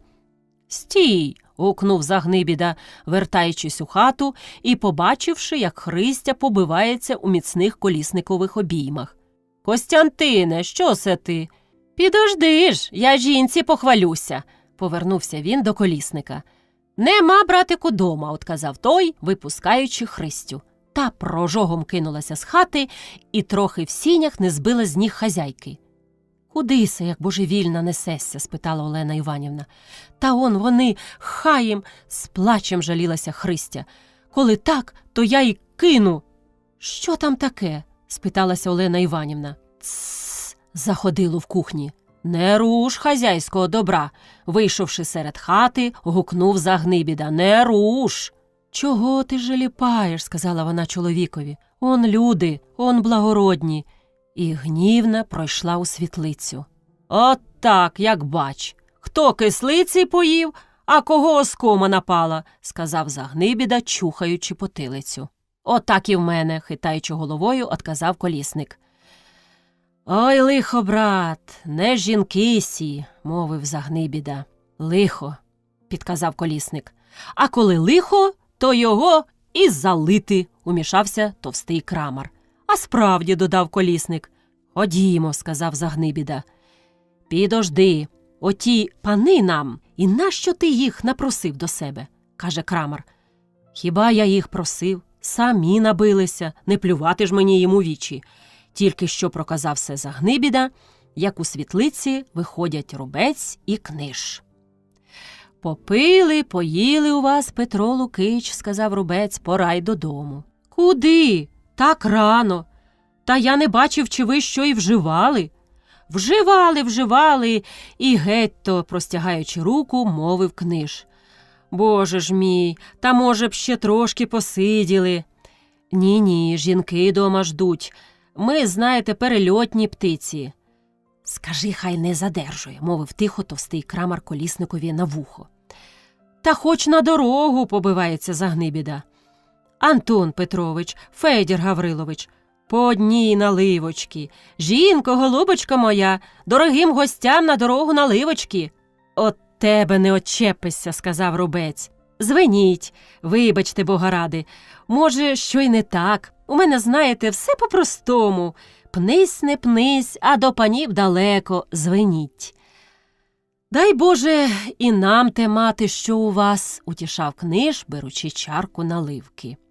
«Бувайте ж здорові», – привітався Рубець, випив, оддав чарку і, подавши на прощання одному Загнибіді руку, мерщій подався у сіни. Книж, прощаючись зауряд із знайомими, з незнайомими, і собі похилив за ним. Загнибіда пішов проводжати. І слава Богу, легко зітхнув товстий Крамар. «Та цей Книж ще нічого, обхідчастий чоловік», – сказав колісник. «А ще наш секретар, ото цяця. Та обидва одним миром мазані, обидва на руку охулки не кладуть. Той тільки бере та кланяється, а наш бере, та ще й батька дере». «Випроводив, слава тобі, Боже», – сказав Загнибіда, вертаючись. «Ну, тепер ходімо до столу, тепер наша черга. А вже мені сі пани». І всі разом повалили у світлицю. Там за столом сиділа вся жіноча компанія. «Ідіть лишень до нас», – мовила огрядна молодиця гнилозубого чоловіка жінка, червона, як та наливка, що держала в руках. «Годі вам усе з панами та з панами. Чи бач, як панами пропахлися», – додала вона, стрільнувши на колісника своїми масляними очима. «З вами, куму, випити?» «О, добра кума», – мовив колісник, підходячи до молодиці, і опустився коло неї на лаві. Та воно то кума, христосатися з кумою і нема, укорила висока довгообраза крамариха, товстого крамаря жінка. Чого нема? І тепер ще можна, мовив колісник. Огледілись, як наїлись, отказала, запишавшись, кума. От і опізнились. Саме тепер в смак, виправляється жартами колісник. Не в вашу дяку, укоряє крамариха. З наймичками йдіть спершу христосатись, уколола дячиха, сверкнувши злими очима. З наймичками буває часом краще, ніж з ким другим, додав гнилозубий чоловік. Ще й ти туди, ще й ти. Не гніви вже хоч Бога, призоро отказала його жінка. Гнилозубий чоловік зморщився, скривився і ще миршавіший здався, ніж був до сього. Що ж, я нічого, не личком же, бач, шитий, виправлявся він. Коли не ликом, то валом, скрикнула, заливаючись реготом, крамариха. Другі жінки теж зареготалися. Коли ж так, мовив Загнибіда, коли вони нас не приймають, не хочемо ж і ми бути з ними. Хай вони собі осібно, а ми собі. Ходімо, і, взявши за поперек гнилозубого чоловіка, Загнибіда напрямився у кухню. Куди ж ви? Неспокійно, на них зиркнувши, спитала Загнибідиха. На просторе, хай вам, мовив Загнибіда. Олена Іванівна, мов ужалена, опустилась, лице її поблідло, очі похмурилися. Куме, крикнула навздогінці крамариха і завела. Ой, куме, добра горілка! Вип'ємо, куме, для понеділка! Товсто отказав Загнибіда, вертаючись назад до куми, котра уже і місце для його одібрала. Загнибіда сів. От так буде краще. Посідаймо рядком та побалакаємо латком. Посідаймо близенько та вип'ємо по чарочці повненько, сказала гнилозубого чоловіка жінка, колісникова кума. Сам Бог глаголє вашими устами, скрикнув колісник, опускаючись коло неї. Товстий крамар і гнилозубий чоловік собі примостилися до гурту. Жінко, голубко, мовив Загнибіда, ти ж у мене перша, ти ж у мене й остання. Попотчуй добрих людей. Страх мій, люблю посидіти з добрими людьми, погомоніти, поспівати. Уже ж коли співати, то божественною, сказала дячиха. Божественною, загукали кругом. Крамариха завела. Христос воскрес! Другі підхопили. Жіночі голоси тонко-тонко виводили, чоловічі, мов жуки, гули. Один колісник гукав товстого баса, аж вікна брящали, за що його кума раз по раз садила кулаком у спину. Колісник, мов і не чув тих духопеликів, співав. Зате на кінці так придавив, що кума не здержалася і з усього маху стусонула колісника між плечі, той векнув. Усі зареготалися, а колісник, повернувши назад себе руку, ущипнув куму. Та скрикнула, поточилася на стіл. Пляшки й чарки захиталися, попадали. Почувся брязкіт битого скла. Стійте, не бийте!» – хтось скрикнув. Нічого, де п'ють, там і б'ють!» – отказав Загнибіда. «Жінко, попотчуй ще!» Після сієї уже не примічали, як слід співати, якої держатись. Дячиха завела у дівоньки, крамариха куми, червонопика колісникова кума, не чіпайте мене, хлопці, по телята я йду. Товстий крамар, схилившись на плече до дячихи, плакав. Загнибіда, слухаючи крамариху, совав ногами то сюди, то туди. Гнилозубий чоловік, приткнувшись до стіни головою, хропів на всю хату. Колісник підгукував Загнибідиній кумі.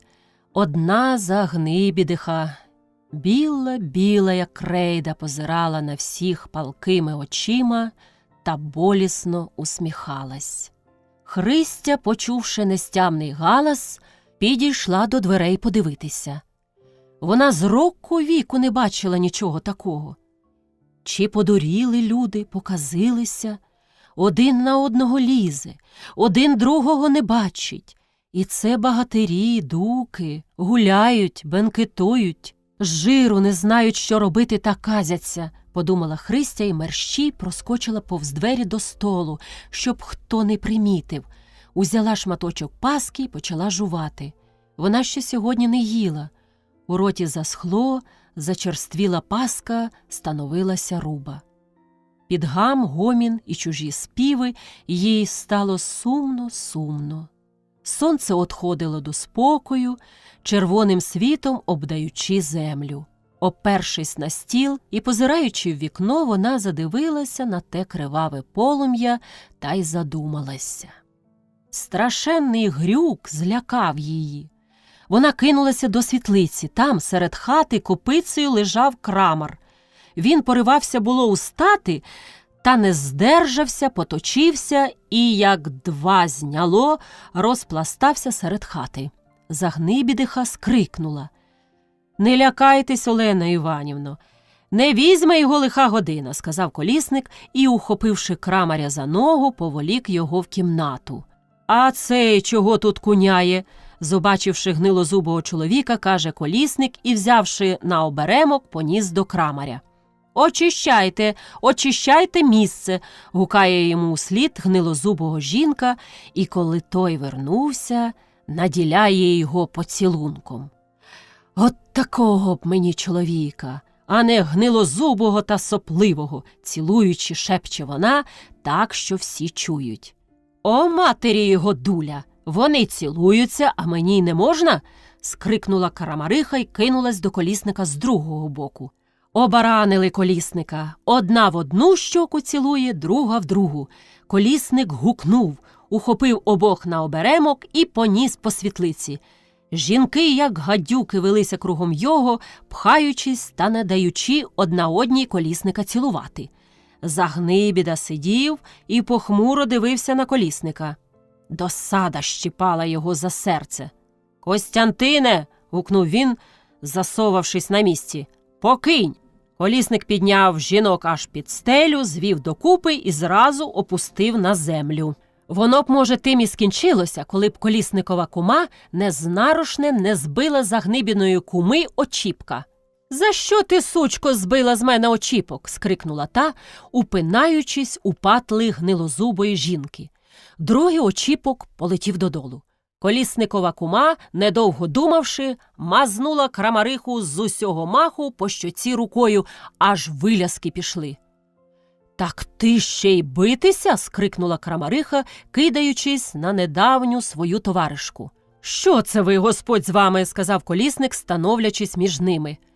«Матері твоїй трясця! Як сама розтрибуха, то думаєш, і всі такі?» – кричала одна. «Ти сама розтрибуха! Ти, тьфу на тебе!» – отказала друга, плюючи на свою супротивницю. «Бач, це ти, Костянтине, наробив!» – скрикнув Загнибіда, ударивши кулаком по столу, аж пляшки забринчали. Колісника не так той гук, як стук уразив.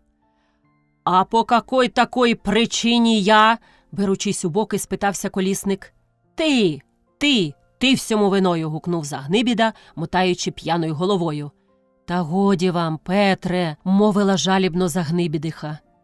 «Він!» – гукнув знову Загнибіда. «Він усьому виною!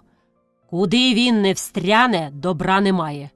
Що ж я, по-твоєму, чортяка, виродок який, га?» Виродок, ледве повертаючи язик у роті, мовив Загнибіда. «Трясся тобі у пуп!» – гукнув, червоніючи, як буряк, колісник. Загнибіда, похитуючись, підвівся. Очі в нього, як гострі ножі, блищали.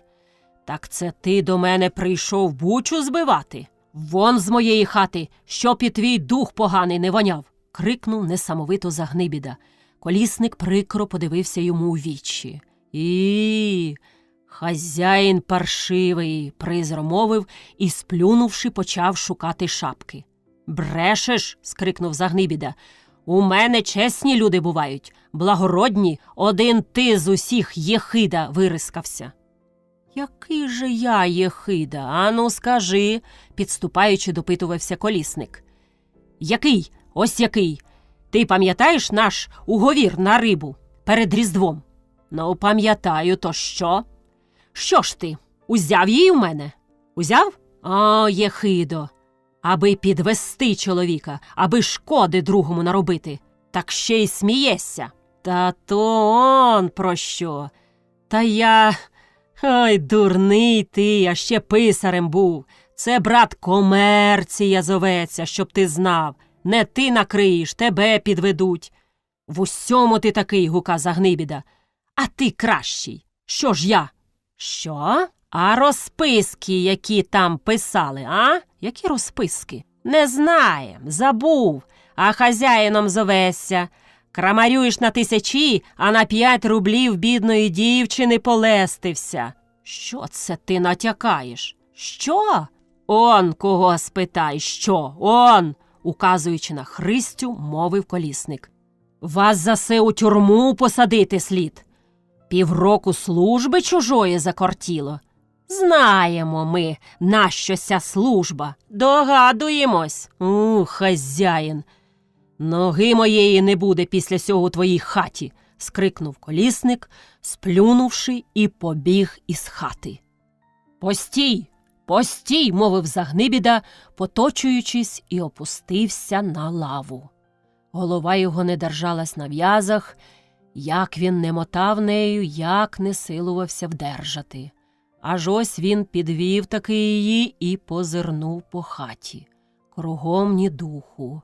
Гості, почувши змагання і думаючи, що до бійки дійде, усі повтікали. Загнибіду доїла досада. «Жінко!» – скрикнув він.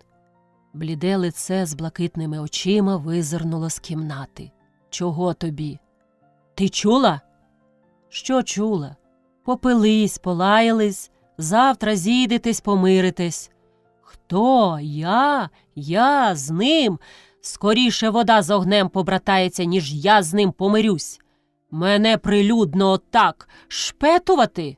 Прилюдно?» Загнибіда схилився й довго сидів, похнюпившись. Що його схилило? Хміль, образа чи, може, прокинулась совість? Довго він сидів так, сумний, похилий. Це знову підвів голову і хижо провів очима по хаті. «Лягай краще спати», – мовила до його Олена Іванівна. «Хто? Я? Усі лягайте, усі спіть, один я не буду. Після сього та мені спати?» Він затрусив головою. «Яке його діло, хто як наймичок наймає?» Помовчавши, замовив він знову. «Яке його діло? Я ж не йду до його справлятися. Чи він за гроші наймає, чи без грошей? Може, я і без грошей найняв, та візьму і заплачу зразу». «Христе!» – гукнув він на всі хати. Христя була в кухні, і як змагалися Колісник з Загнибідою. Спершу вона не розібрала, про кого та річ ведеться. Тепер їй як удень стало видно. То її з матір'ю оплутали. Он як обійшли ці дуки-багатирі. Серце її, наче хтось у жмені давив, так воно заболіло. Проснулася туга, устала ненависть.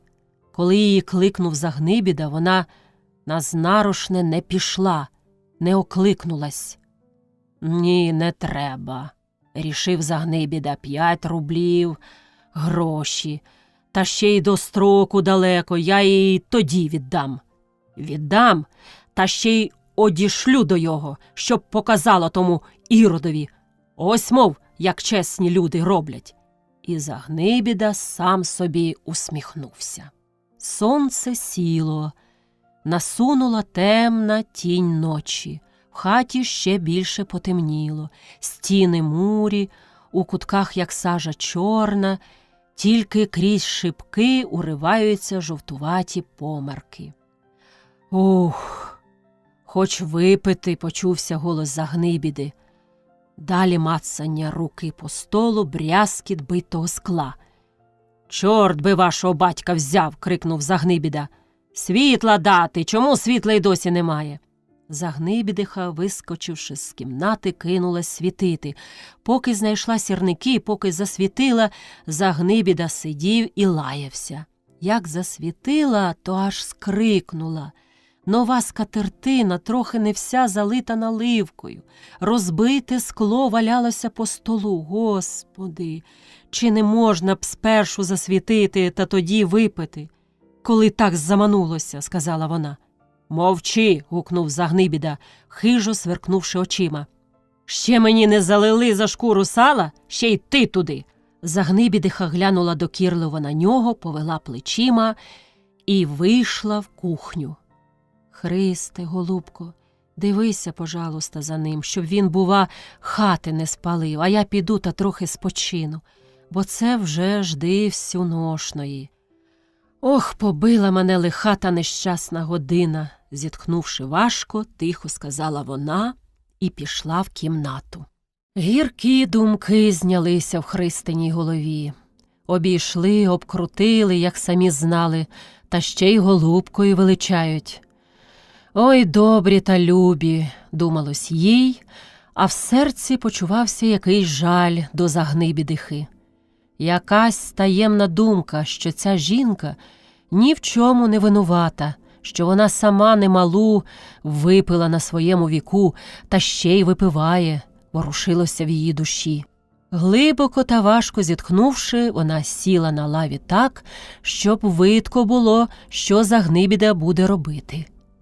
Загнибіда сидів за столом проти неї і, уп'явши очі у кінець гнота, божевільне дивився на світло.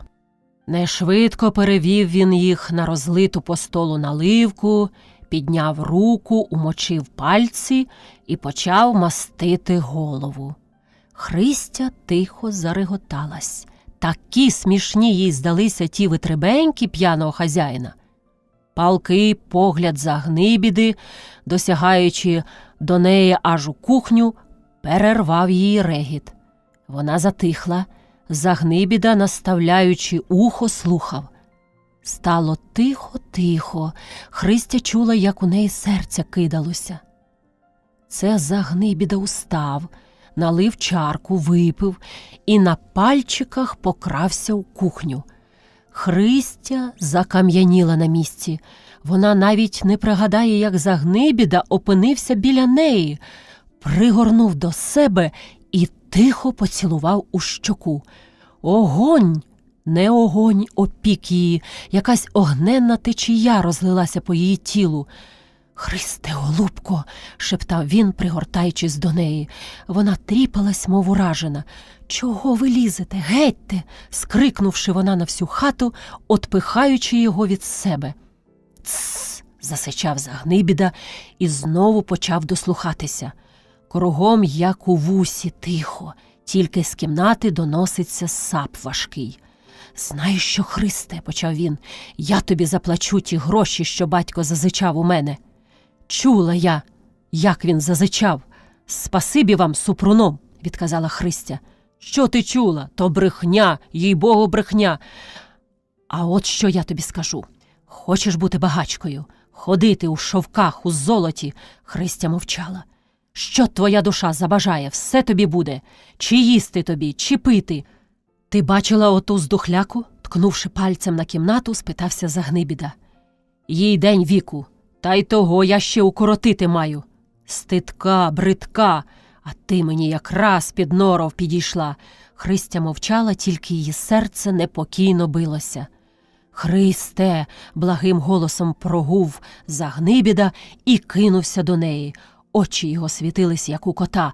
Руки тремтіли, він увесь трусився, мов у лихоманці. Як у жака той, холодний, слизький, він обвився кругом Христиного стану і п'яними устами цілував її лице, очі, шию. Христя мовчки пручалася, доки їй було сили змагатися. Коли ж вибилася з мочі, а Загнибіда наліг на неї, вона скрикнула на всю хату. Не встиг він отхопитись, як на порозі показала Загнибідиха, бліда, розпатлана. «Вон вонюча!» – скрикнув Загнибіда і знову кинувся до Христі. «Тікай, Христе!» – гукнула Загнибідиха. Христя, як стріла, кинулася на двір. Загнибіда за нею, та спіткнувся на порозі і упав. Христя з нестямки добігла аж до комори. Незабаром донісся до неї нестямний крик Загнибіди. «Так тікай, вонюча! Тікай, паскуднюча!» Гуп важких кулаків, гук, зітхання і плач Загнибідихи.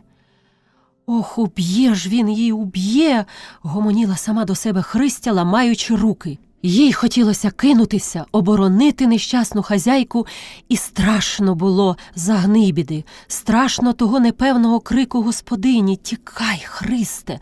Вона зляко, не знаючи, що робити, забилась аж під комору. Вогка земля, холодне повітря – ніщо її не охолоджувало. Тіло її все вогнем горіло, хоч її наче лихоманка трусила. То палив її нестямний плач Загнибідихи, трусив непевний страх, що буде з нею. Аж ось і плач, і гук затихли. Здалека почувалося важке, немочне зітхання. Далі щось рипнуло дверима, щось, спотикаючись, вилізло на двір. Роздався гук і посвист. Так божевільний гукає свище, коли нападе його сказ.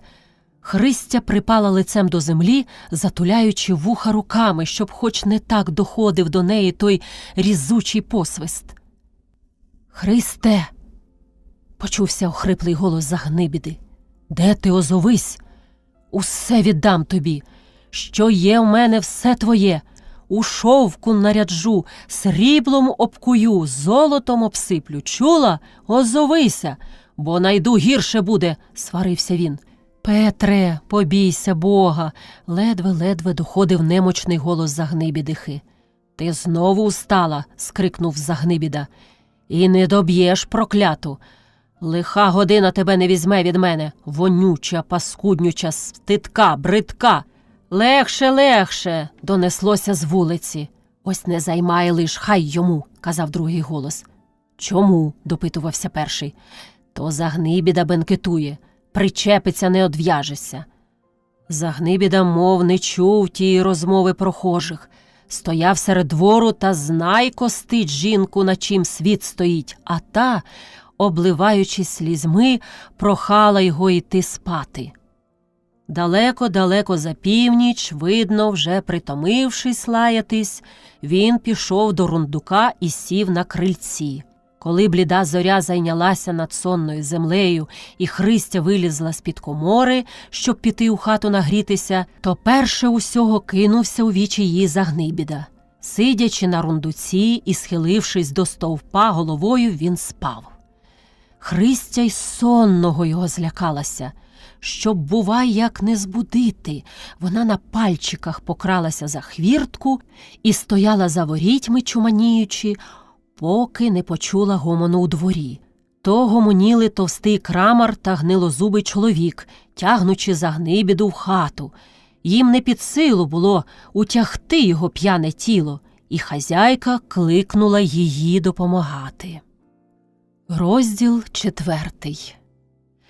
«Ти не потурай, Христе, на те, що п'яному не забреде у голову. П'яний не поставить свічки, а звалить», – уговорювала Загнибідиха Христю, як крамар і гнилозубий чоловік пішли з двору. Христя мовчала, хоч її і зло брало за вчорашнє. Вона за цілий день тільки невеличкий шматочок хлібу з'їла, цілу ніч просидила під коморою, перемліла та перемерзла. Та що їй було казати? І кому казати? Їй, хазяйці, його жінці? Хіба вона сама не бачила, сама не чула? Хіба їй самій не досталося? «От тільки чого буду тебе прохати», – помовчавши трохи, знову почала Загнибідиха, «що він тобі буде казати, не втаюй від мене». І Загнибідиха заплакала. Христі стало жалко хазяйки. Вона прада її утішити. Та чим же ти утішиш? Переплакавши, Загнибідиха знову начала гірко журливо. «Ну і життя! Ворогові своєму не бажала б такого. Хоч би діти були. Зреклась би тебе до пеклого, осоружного. Пий, гуляй, розпутничай. Мало б мені було нужди, нідже. Господь і тим не благословив. Чи я вже удалась така нещасна, чи согрішила перед Богом, що на мені все лихо окошилося. Нас троє було. Старша сестра умерла дівкою, брат оженився, а я зосталася. Навіщо? Он учора, як сова та як сич, цілу ніч простогнала та проголосила, Бог знає, що ще сьогодні буде. Отаке моє щастя, Христе. Заклинаю тебе усім святим на світі. Будеш іти заміж, не йди за крамаря, не йди за городянина. І в того, і в другого ні жалю, ні совісті. Іди ти краще за хлібороба. Як згадаю, як жилось в селі у батька, що б тепер дала, коли воно вернулося? По весні або влітку устанеш рано, підеш на поле. Просторо тобі та любо, сонечко стиха гріє, вітерок легенький дише, польові пахощі, жебрець, жовтоцвіт, жайворонок над головою в'ється, щебече, а перед тобою довгі-довгі нив'я, так і хвилюють, так і колосяться. От тільки хіба в жнива сонце надолужує? Та коли жнеш високе колосисте жито або яру пшеницю, та в гурті, та з піснями, то й те байдуже. Не щуйся, як той день довгий мине, як уже час і додому йти, а там знову скоки та співи, співи та скоки до самого дому. Або зимою збереться нас 5-6 дівчат, та всі щирі подруги, вірні товаришки, за співами та жартами й робота непримітна. До віку б я бажала такого життя, Христе. І піднесла ж лиха година цього загнибіду. Бог його знає, чого воно світ так міниться. Здається, він тоді зовсім не такий був. Як заручився він, то товаришки, бувало, завидують мені. Щаслива ти, Олено, жених у тебе красивий та ще й письменний. Я й сама тоді думала, що щаслива, а вийшло. Кожна з моїх товаришок за посліднім харпаком щасливіша від мене. У них, може, й достатку бракує, та в їх мир, у їх лад, а в мене і багато лишнього, та нащо воно, коли твоя душа не на місці, коли дивитися на нього не хочеться, не радує воно очей моїх, серця зав'ялого. Загнибідиха замовкла. Сівши коло столу і підперши голову рукою, вона задивилася у вікно на двір. День був ясний, сонце тільки що підбилося. Променясті пасо-косо прорізують усю хату, осідаючи аж біля порога з золотим піском. А там за вікном на дворі світу, аж дивитися боляче. А Загнибідиха ж той не змельне нікуди, як уп'яла свої блакитні очі в ясне сонячне світло. Та там вони потонули. Що ж вона бачить там? Що видивляється? Своє молоде життя, свою дівоцьку долю. Христя дивиться на її бліде, засмучене лице, на її блакитні задумливі очі. Сонце прямо пада на неї, обдає, обсипає своїм іскристим світом. І, здається, Христі, то сама Господиня так світить, сама горить тим ясним самоцвітом. «Ей!» – доноситься охриплий з перепою голос кімнати. Загнибідиха струснулась, скочила й побігла. Христі здалось, наче чорна хмара зразу насунула. І сонце світить та не так, як хвилину назад тому світило. І хата, мов не та, тиха та спокійна, а вчорашня хата, де бенкет, розвернувшись, гукає п'яним гуком, де її мордовано. У Христі серце забилось важко та й трудно.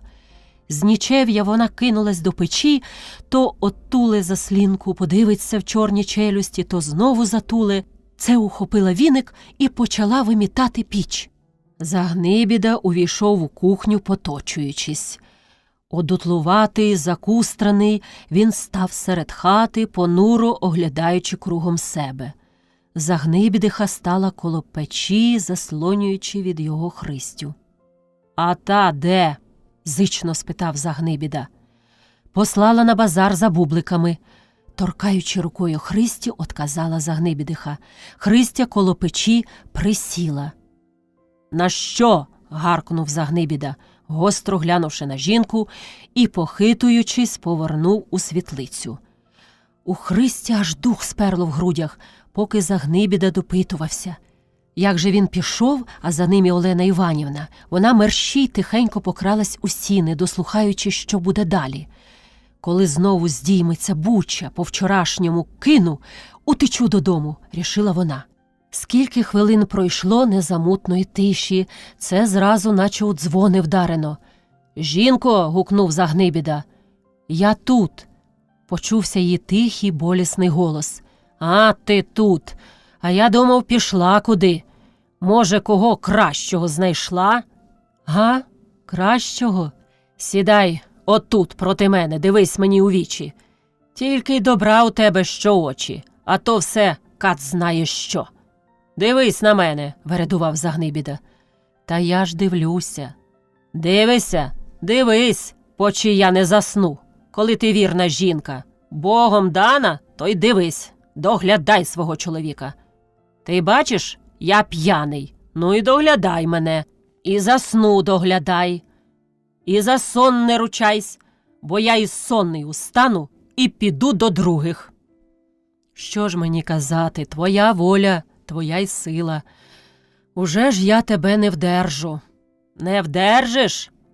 А держиш? О, ви гарні, всі ви гарні та лихі, а 100 чортів по 100 гнізд звели у вашій проклятій утробі. Ні самі не живете, ні другим не дасте жити. Мало вас бито, мало вас вчено. Он то що!» Далі його голос обірвався, затих. Христя довго дослухалася та вже більше нічого не вчула. Коли-неколи тільки доносилося до неї важке зітхання та плач. Христя на пальчиках покралася з сіней у кухню, з кухні до світлиці.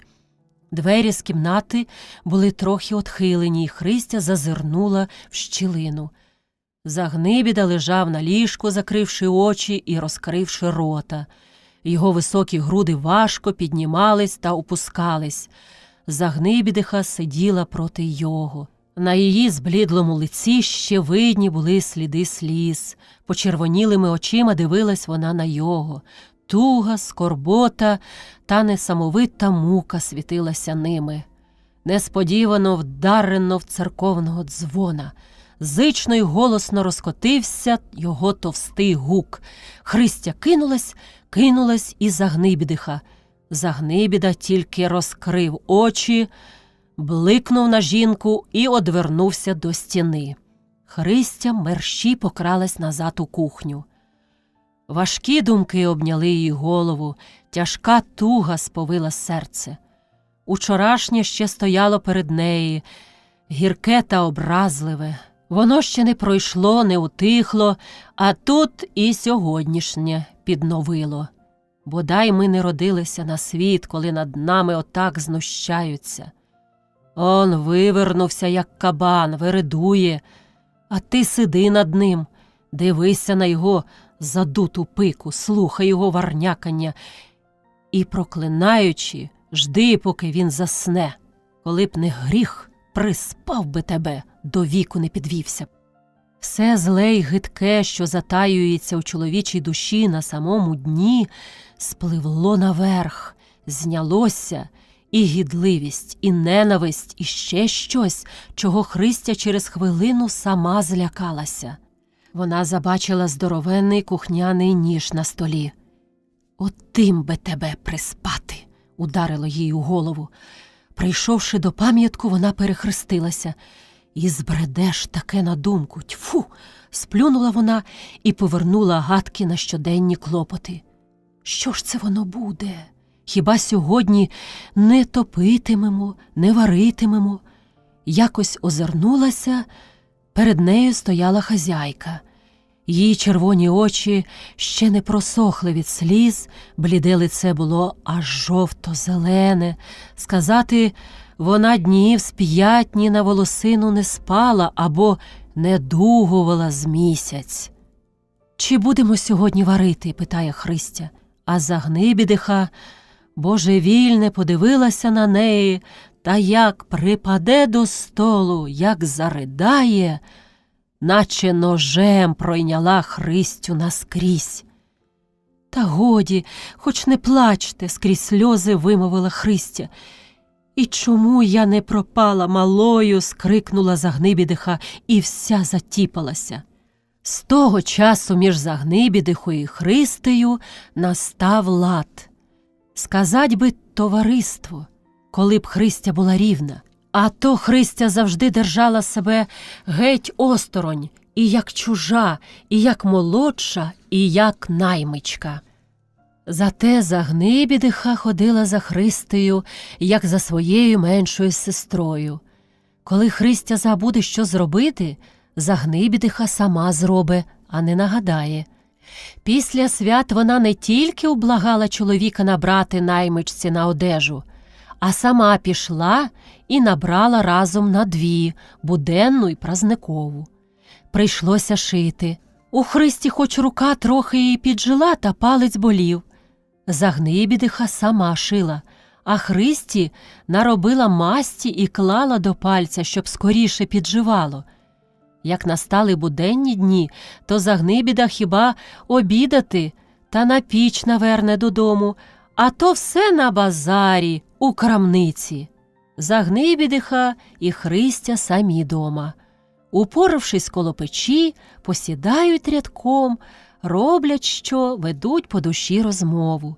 Загнибідиха розказує про своє життя, Христя про своє. «Невже ти ніколи не співала?» – спитала її раз Загнибідиха. «От уже скільки у нас, а я й досі твого голосу не чула». «Чому не співала?» «Співала, тільки тут якось невільно співати». «Чому невільно? Заспівай, нагадай мені мої дівування». Христя заспівала, і Загнибідиха своїм слабим розбитим голосом підтягувала. Другого разу Загнибідиха попрохала Христю розказати про свій рід. Христя розказала і про батька, і про матір, і про напасті Супрунові. Вона нічого не втаїла від хазяйки, та слухала, та тільки глибоко зітхала. «Знаєш що?» – сказала вона, коли Христя замовчала.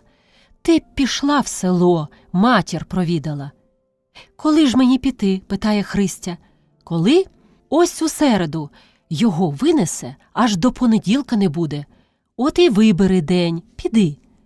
«А ви ж самі як зостанетесь?» «Про мене байдуже. Не первина мені самій зоставатись. От якби ти пішла, та ще й матір свою привела сюди. Тепер годинка і тепло, хоч би я на неї подивилася. Та мати такі, що самі не дійдуть сюди». Загнибідиха зітхнула. «Ну, вже хоч провідаєш». Христя задумалася, коли його піти, коли зібратися. У середу хазяїн вийде, у четвер поприбирати треба дещо, хіба от у п'ятницю. Раненько вийду на обід на спіну, там суботу перебуду, а в неділю рано і назад. Розполагає сама собі Христя і рада, коли хазяйка згодилася. Вона матір побачить, з подругами наговориться, візьме з собою нову одежину. Як нарядиться, як покажеться у селі, то всіх здивує. А Супрун, як побачить, ото його завійна ухопе. Вона ж назнарочне, аж повз вікна його пройде, а як Федора побачить, наперекір почне з ним загравати. Ти ж, Христе, раніше порайся та раніше й лягай спати, щоб виспатись на завтра. Бо не близький світ тобі йти, рає її хазяйка в четвер після обіду. Христя до роботи пристала, як не перерветься. Дивиться, поробила все. Ні, не все. На празники засталася, комора не мазана, тепер годинка саме мазати. Та то велика робота, не розпочинай, каже їй хазяйка. Хай уже як вернеся, та тоді. Хоч і не кажи Христі. Як? Комора побита зимньою негодою. пошпугована весняними дощами, полупилася, та вона її так кине ні за що. Уже давно вона стерчить спичкою в оці. Зараз після обіду нарядилася Христя у стару одежинку, замісила глини і почала шпарувати. Ще й не вечір, а вже й шпарування висохло. Тільки побілити. О, це їй не завгорить. Поти сонце сяде, вона й побіле. Щиро прийнялася Христя до роботи. Тепле сонечко їй допомагає. Тільки пройде щіткою, вже й сохне, біліє. Он зосталось тільки жовтою глиною підвести. Мерщій, Христе, мерщій, уже вечоріє, підганяє сама себе Христя. Колисе щось заторохтіло коло двору. Тррррррр, привертає до воріт. Оце так, думає Христя. Чого доброго несподівано хазяїн вернувся. От і піду додому. Розчиняється хвіртка, Христя гульк визирає з дір. У Христі аж серце затіпалось. «Дядько Карпо, здрастуйте!» «Здорова, Христе!» – вітається Карпо, увіходячи у двір. «А я се під'їхав та боюся йти. Думка, може, собаки?» «Та в нас їх немає», – щебече Христя. «Як же там наші? Чи всі здорові? Вибрикують?» «Та ще вибрикують, слава тобі, Боже!» «Мати кланяється, Одарка. А ви ж, дядьку, на базар?» «На базар же. Та не так, бач, на базар, як мати плаче. Дуже журиться за тобою. Щодня побивається. Немає та й немає ніякої чутки про тебе. Одарка утіша, так ніщо не помагає, плаче. От я й думаю, поїду лиш на базар, провітрюся, і от тебе звістку привезу матері». «Спасибі вам, дякує Христя, а я й сама збираюсь у село». «Як? Чого?» «У гості. Спасибі хазяйці пускають. То от і гаразд, я тебе й підвезу». А тут і Загнибідиха, зачувши у дворі гомін, виткнулася з хати. «Хто то?» – питає Христі. «Це наш сусіда з села». «От і гаразд, то завтра з ним і поїдеш». «Оце ми й раємося», – каже Карпо. «То чому ж ти чоловіка не закличеш у хату? Добре гостей приймаєш», – жартою виговорює Загнибідиха Христі. «Спасибі вам», – кланяючись, дякує Карпо. «Я тут не сам, за ворітьми шкапа». «Ну то й що? Хіба й у двір не можна завести? Переночуєш тут, а завтра і поїдете. Заїзди», – каже Загнибідиха. Христя рада, а Карпо ще радіший. То йому на базарі стій і не спить цілу ніч, стережи шкапу та добра, що на возі, а то він у хазяйському дворі заночує. Поти Карпо розпрягав шкапу та возився коло воза, Христя скінчила роботу і кликнула його в кухню. Увійшла до їх і хазяйка. Така обхідчаста, така вічлива, розпитує про село, про сходи, про Христину матір. Хвалиться, не нахвалиться Христею. «Ти б засвітила та вечеряти гостеві дала», – сказала вона, коли почало смеркати, і вийшла в кімнату. Поти Христя засвітила світло, поти витягла страву з печі, уже Загнибідиха й звернулася, та ще й з непорожніми руками. Чарка горілки трусилася і грала проти світла у її руках. Вона піднесла її Карпові. Той, щиро подякувавши, випив і почав вечеряти. «Добра у тебе, Христе, хазяйка», – сказав він, коли Загнибідиха вийшла з кухні. «Все рівно, що мати», – отказала та тихо. «Значить, тобі добре, за селом байдуже. Всього буває, часом з квасом, порою з водою. А у вас же на селі як?» І Христя почала розпитувати про знайомих. Карпо розказував, що за нею журяться дівчата. Горпина скільки раз забігала провідати матір, розпитати за тебе. Хвалиться, що тепер без тебе і вулиця не вулиця, все збирається сама у город служити. Вона б, може, і зібралася, та мати спиняє. «А Івга?» – спитала Христя. «Івга заміж збирається». «За кого?» – Карпо усміхнувся. «Та вже ж не за кого, за Тимофія. Там у них чудосія та й годі. Вона то хоче зараз, Так він, бач, не хоче. Діло дійшло до суду, до позвів. А це хтось сказав, що, либонь, наладилось, незабаром і весілля. Ну те, а Супруненко удовольнився? Удовольнився? Все налазить на матір заподушне. Коли б я не отстоював, то хто його знає, що б воно й було. Сказано, як оса, та й ув'яз. Та, видно, йому Бог не попустив сього даром. Як саме? Колотиться з сином. То він був недужий, а той одужав, та хто його знає, що йому поробилося. Ходе, як дурний. А це після свят надумав кидати батька. Піду, каже, на заробітки. Батько не пускає, так хоч у город піду наймуся, а в одно шкуру не хочу дома бути. Батько здержує, не пускає. Звісно, соромно такому богатиреві сина єдинця у найми пускати. А він рветься. Доходить до лайки й до бійки. Грицько хвалився, либонь, п'яненький, якби, каже, знав таку свою лиху годину, не боронив би йому тебе брати. Хай він піде тричі умиється своїм Федором, отказала гордо Христя. Розмова на тому і порвалася. Карпо, довечерявши, пішов до шкапи довідатись, а Христі чогось так важко на душі стало, їй наче й шкода Федора, а згадає про похвалки Грицькові, досада так і впнеться в серце. Як то він носиться своїм Федором?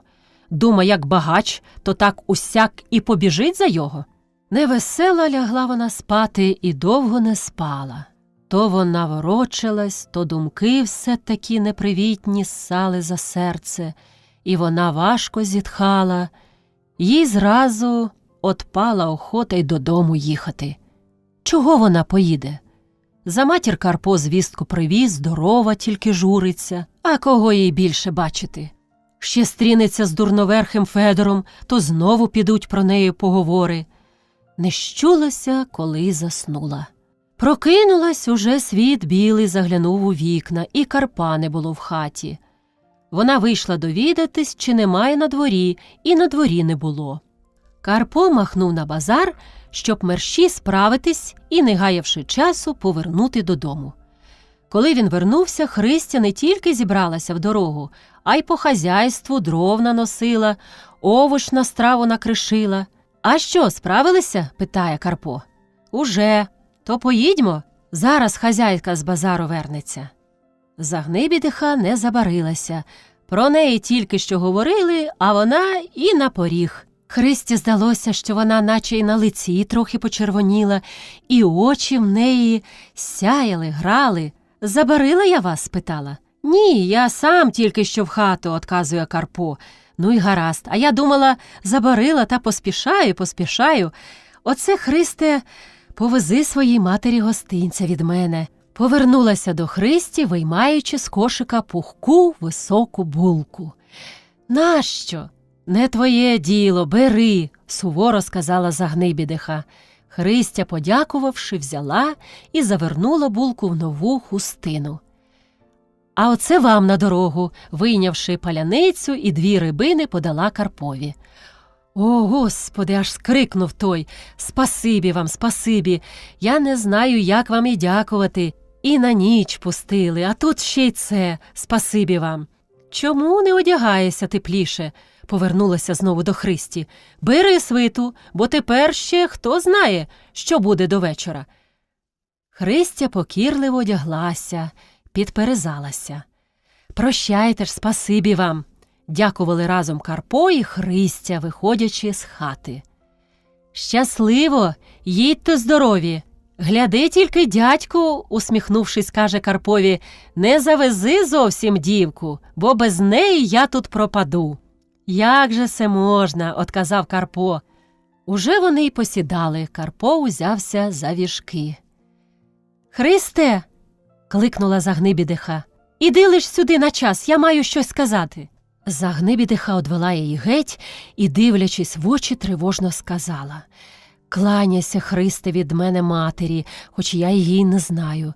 Скажи, що гроші за службу не пропадуть, чуєш? Так і скажи. Не він віддасть, Сама верну. Чуєш же? Утретє допитується Загнибідиха. Чую, спасибі вам, дякує Христя. Загнибідиха їх аж за ворота провела і, ще раз попрощавшись, не звеліла Карпові з воза устати, воріт зачиняти. Я й сама зачиню, їдьте з Богом. Карпо смикнув вожину, і покірна Шкапина потюпала. Загнибідиха стояла за хвірткою і проводила очима, аж поки вони не повернули з вулиці. Розділ 5. Ще поки вони їхали містом, плуталися його чорними вулицями повз високі кам'яниці, Христю клопотали всякі думки. Як се чудно сталося, що вона їде, куди, чого, у село, в гості до матері. То-то зрадіє матуся, не сподіваючись її бачити. А що, як хазяїн, вертаючись з ярмарку, стріне їх і заверне назад? Не доведи, Боже! Христя одвертається від кожного стрічного прохожого і проїжджого. Їй здається, що то хазяїн, і от-от признає її. Хоч би вже все місто скоріше кінчилось. Їдемо, а йому й кінця немає. Аж ось минули крамниці й високі кам'яні будинки. Далі пішли обідрані хатки убогих людей. Спершу густо, мов їх одну до другої хто посовував, щоб було затишніше й тепліше, далі рідше та рідше. Он край однієї тину немає, у другої димар розвалився, третя зовсім набік похилилася. З вікон заміж шибок визирає ганчір'я. По двору смітнику бігають трохи неголі діти. Боже, які злидні та недостачі! Бісові крамарі та пани найкращі місця під себе позаймали, все найдорожче собі наздирали, а бідноту виперли аж на край міста в смітники та пустки, думала Христя. Піднялися нагору. Перед ними, розбігаючись на всі боки, розляглися поля, рябіючи в очах то зеленими поясами жита, то жовтуватими сходами пшениці, то чорною грудою ріллі. Христі наче хто камінь зняв з душі, зразу стало і вільно, і легко. Сонце, піднімаючись угору, привітно сяє, гріє, вітерок легенький дише, жайворонки, в'ючись над дорогою, щебечуть. Там, у темному лісочку, кують зозулі. Красно так усюди, просторо, вільно. Христине серце не б'ється, мов, а стихо токоче. Очі бігають з ниви на ниву, з одного лану на другий, з синього лугу на темні яри, з яру на зелені бурти. Якісь тихі та радісні почування проходять нею, колишуться. Ой, та гарно тут як! Боже, як гарно! Тьокоче її зраділе серце. Шкапійчина тюпа, колеса тільки гудуть, котячись по сухій землі. Карпо, похитуючись, мовчки смокче люльку, і хіба коли-неколи уверне слівце про хліб. Тут, мов, добре жито, або недавно цю пшеницю засівали, а бач, як піднялася, та й замовкне надовго. Христя й рада тому мовчанню. Ніщо їй не забороняє думати про себе, ніщо їй не заговорює, не порушує німої одради. Вона розглядає навкруги, пильно вдивляється в кожну місцину, любується та милується. Он яка хороша долина, зелена-зелена, наче рутою вкрита. От би добре на тому зеленому килимі полежати, надихатися вільного польового повітря. А то що за хатки стоять над шляхом? Сизий димок виривається з чорного димаря і кучеряво розвивається в прозорчатому повітрі. Що то за хутори? Невже Йосипенкові? Так, вони. Вони, йдучи в місто, спочивали там. І перед нею, мов жива, стала бліда Мар'я з чорними очима, стара гариклива Явдоха. Чи то ж вони обидві живі-здорові, Явдоха по-давньому гризе свою невістку, а Мар'я мовчить. Чи вже чого доброго у місто удьорила? Така вже, казала вона, удалась я, такою і пропаду, городянка. І що там у тому городі доброго? Достатків більше, достатки краще. У кого ж ті достатки, то й добре, а як бідному, то всюди погано. Та часом і при достатках лихо. Як нема долі, немає талану, то й достатки не впокоять. Он хазяйка, і багата, а нудиться серед свого багатства. Воно як кому. Проїхали ще трохи. Це Христя зразу зареготалася. Карпо озирнувся і прикро подивився на неї. «Чого ти?» Христя за реготом слова не скаже. Доїхали якраз до гнилої балки, де соцький Кирило провалився. Христі, мов живе, усе те стало вочевидячки. І як Кирило крався через сніг, і як шурухнув ногами у рів, як вилазив, лаявся. На силу за реготом розказала про те Христя. Карпо мовчки слухав. «Дівча», – думав він, – все то їй на думці реготи та сміхи. Це ж копійчина, наче що вкусило її, кинулась, сіпнула і пішла скоком. Карпо мерщій ухопився за віжжі. «Брррр! Іч почула свою землю та скоком», – сказав він, удержуючи коняку. «А не бійсь у місто, ледве ноги волокла». «Це вже наша земля», – повернувся до Христі Карпо і почав показувати, де чия. Невеликі все то були клаптики. Одні свіжо заскороджені, другі злегка прикриті зеленою рослиною. Христі здалося, що тут і лани були дрібніші, і хліба нижчі, ніж біля міста. Там широкі та довгі, густі, як щітка, заросли, а тут де-не-де зеленіє бліде зажовкле стебло. Христя не витерпіла похвалитися про те Карпові. «Достатків там більше», – почав той. «Переорюють краще, та й земля ситніша. Тут з глиною руда, а там, як угіль чорна. Не бійсь, городяни хитрі, все собі найкраще забрали.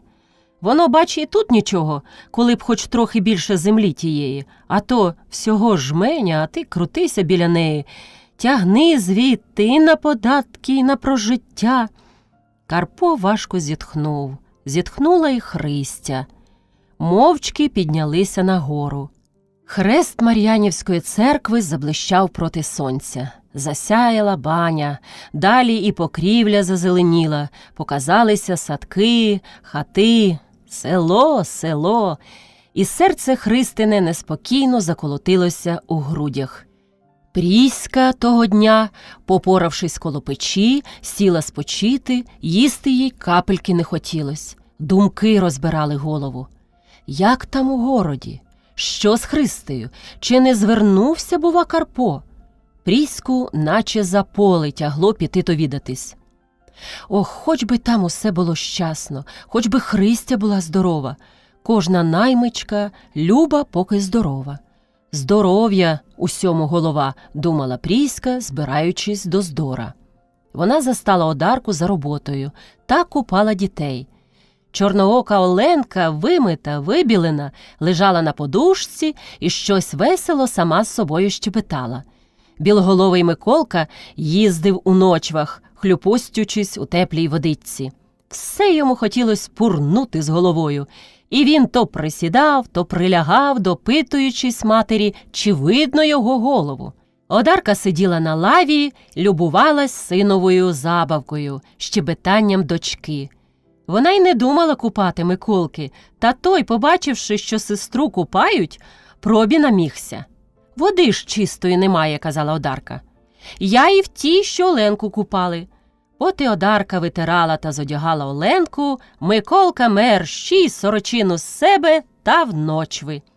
«Я не так, як Олеся», – кричав радий Миколка. «Я і плавати, і поринати вмію, і розходився так, що аж вода з ночу випліскувалась.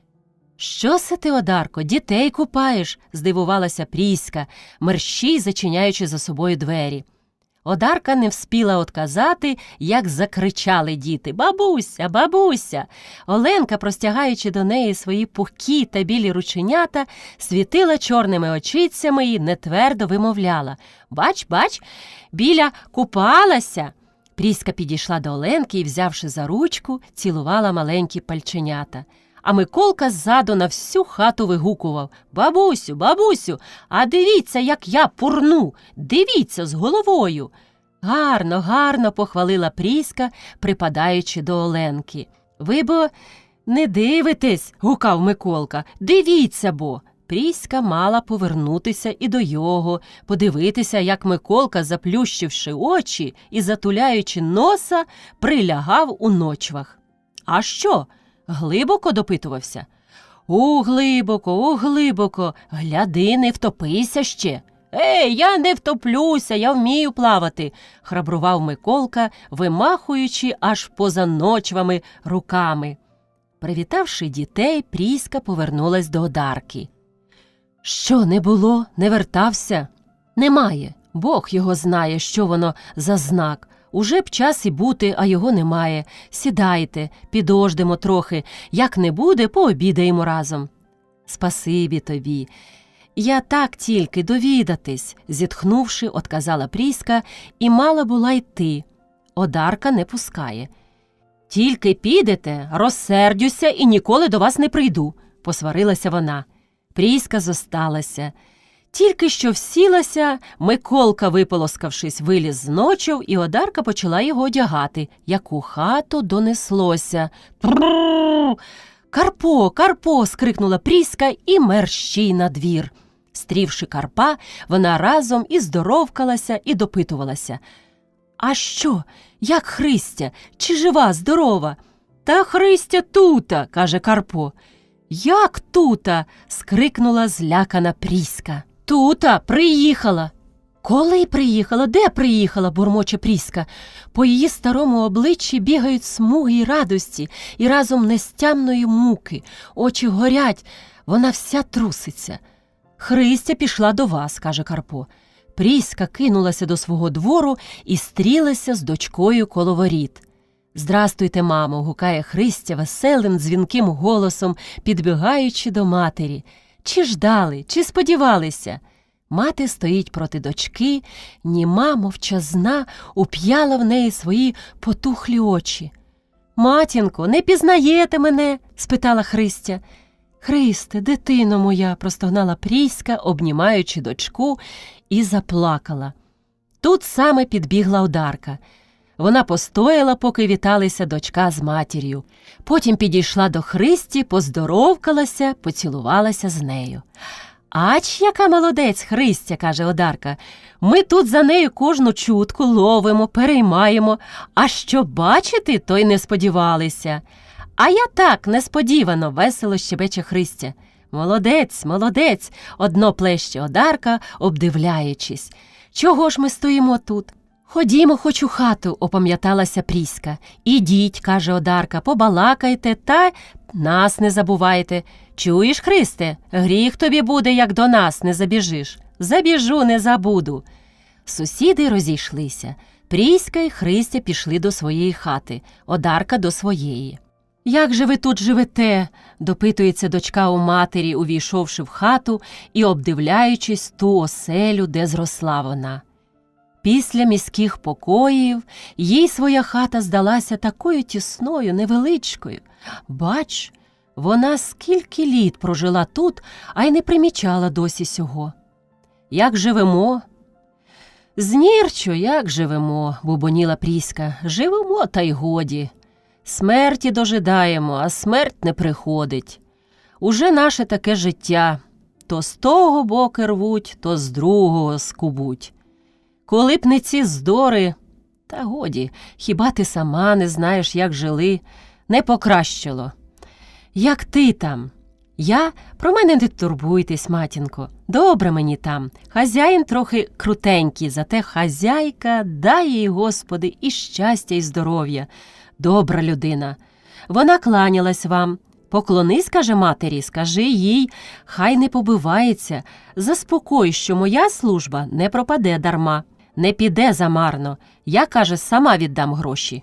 Прохала вас до себе в гості. Скажи, каже, хай приїде, як рідну її прийму. Така добра душа, така добра. Зате ж і достається часом їй. Воно, мабуть, усім добрим так достається. Пріська важко зітхнула. Вона задумалася над послідніми доччиними словами. Відкіля вони в неї? Досі вона ніколи такого не казала, і в думку їй таке не сходило. А от недовго прослужила, дозналася своїм серцем чулим. Ох, не так воно, видно, добре, як розказує. Криє від матері свою лиху годину, щоб не вразити її серця. І сльози почали підступати під горло, давити. «Ви плачете, мамо?» – скрикнула Христя, зиркнувши на матір. «Ох, тільки гляну на тебе, так і залють сльози». «То ви не вірите?» – спитала Христя. «Та отже, хай мене хрест поб'є, коли я брешу. І чого б я стала брехати, коли б мені погано там було?» «Бог з тобою, Христе!» Видно, втираючи сльози, замовила мати. «Я не від того плачу, сама не знаю, чого сльози ллються. Гарно тобі там і гаразд. Дочко, а погано, уже ж я нічим не допоможу». «Та що се я? Ти з дороги, їсти хочеш, а я й байдуже. Будемо обідати, бо я ще нічого не їла». Стара хутенько схопилася і кинулась до печі. «Не знала, що ти будеш, не сподівалася, хоч би курочку зарізала та з нею борщ зварила, а то затовкла салом та й годі», – гомоніла Пріська, насипаючи борщу в миску. Сіли обідати. Христя взялася за ложку. «От і сіли обідати, гіркий наш обіде», – згадала Христя пісню. І було від чого, борщ, наче окріп, парував перед ними. Вона покуштувала, ні солі досить, ні приварку не видно. Одні бурякові крижала плавають поверху. Христя покуштувала та зразу й ложку положила. «Недобрий, дочко?» – спитала мати. «Сама знаю, що недобрий. З чого ти того добра візьмеш? Погріб у нас невисокий, картопля зимою померзла, а на весну так драглями й взялася. На силу назбирала півклуночка посадити. М'яса і в заводі не водиться. Буряк та квас надолужує, та й того вже небагато. Солі зосталося жменя, потроху до всього ложу. Бережу, щоб надовше стало. Отаке-то. А ти, мабуть, усе з м'ясом. Городяни шо-шо, а люблять ласо поїсти». «Та страва добра», – отказала Христя. «Ти б хоч з кашею борщ їла, коли так не хоч». Христя кинулась до каші, і каша пройшла димом. «Постаріла мати», – подумала вона, – «колись яку добру кашу варила, а тепер от не догляділа, що й димом пройшла. Іначе що обценьками їй серце здавило». Пріська собі, дивлячись на дочку, задумалася. На виручку прийшла Одарка. «Ви саме обідаєте? Піду, думаю, хоч подивлюся на Христю, як там вона». «Та ще вашої Христі й біс не візьме», – жартуючи, отказала Христя. «Оце дивись, навіщо ти йому здалася? Дай Боже, щоб і не брав, щоб ти скоріше отслужила своє та знову до нас вернулася. Бо без тебе і мати он плаче, та й мені ніяково. Прийду до вас пусто, підемо до нас – не достає чогось. Отак зійдемося з тіткою, посидимо, згадаємо тебе, як там вона повертається у світоньку. А ти ж нас згадувала хоч раз, Христе? Чи там за городянськими клопотами про селян уже годі згадувати? Було всього», – отказувала, зітхнувши Христя. «Правда, дочко, правда, всього часом буває. Часом з квасом, а порою з водою», – каже Одарка. «А вже ж! Чого в світі тільки не буває, на те й лихо, щоб з тим лихом битися, отказує Пріська. Більше розмовляла Одарка з Пріською. Христя слухала і мовчала. Їй сумно було слухати ту важку розмову. Хіба тим, що побалакаєш, запоможеш горю? Хіба вона приїхала додому, щоб згадувати те, що колись було? Вона приїхала, щоб його забути. Вернеться назад, знову його застане. Ніде воно не дінеться. А тут наче зговорилися, тільки про те й річ. Чи Горпина дома? Хотілося б мені її побачити, спиталася Христя, щоб перервати розмову. Дома, дочко, пообідаємо то, коли хоч і підеш. Я вже не хочу їсти, отказала Христя, устаючи і хрестячись. Така ж ти, сумно сказала мати, підводячись, і почала прибирати столу. Я на хвилину, мамо, тільки побачуся з Горпиною та й вернуся. А ви, Одарко, щоб тут були, весело замовила Христя, збираючись виходити. То вже Бог його знає, чи Одарці довго прийдеться посидіти, сумно отказала Одарка, як Христя вийшла з хати. Пріська тільки зітхнула. Обох їх уразило. Чого так швидко утекла Христя? Приїхала до матері в гості, думала Одарка, і побігла до чужих. Що ж, чим хвалиться Христя? Добре їй там чи ні? Спитала, помовчавши, Одарка. Отак, як бач, гірко отказала Пріська. Хвалиться, хазяйка добра людина, а проте Бог його знає. Може, таку ману пуска, всі вони спершу добрі, поки не осідлають, а насіли, вези, не вгинайся. Та й Карпо хвалиться. Така, каже, добра людина, така добра, і на ніч у двір пустила, і нагодувала, напоїла. «Ей ти, дівко, донісся знадвору Карпів голос. Куди єсе?» «Прощайте, піду», – одгукувалася Христя. «Бач, добра, матір покинула, а сама навдьори». «Хто се?» – спиталася Пріська, дослухаючись. «Карпо йде», – видно, стрівся з Христею. Незабаром і Карпо увійшов, несучи в руках клунок. «Здрастуйте в хату», – привітався він. «Здоров, Карпе. Оце стрів вашу побігла кудись.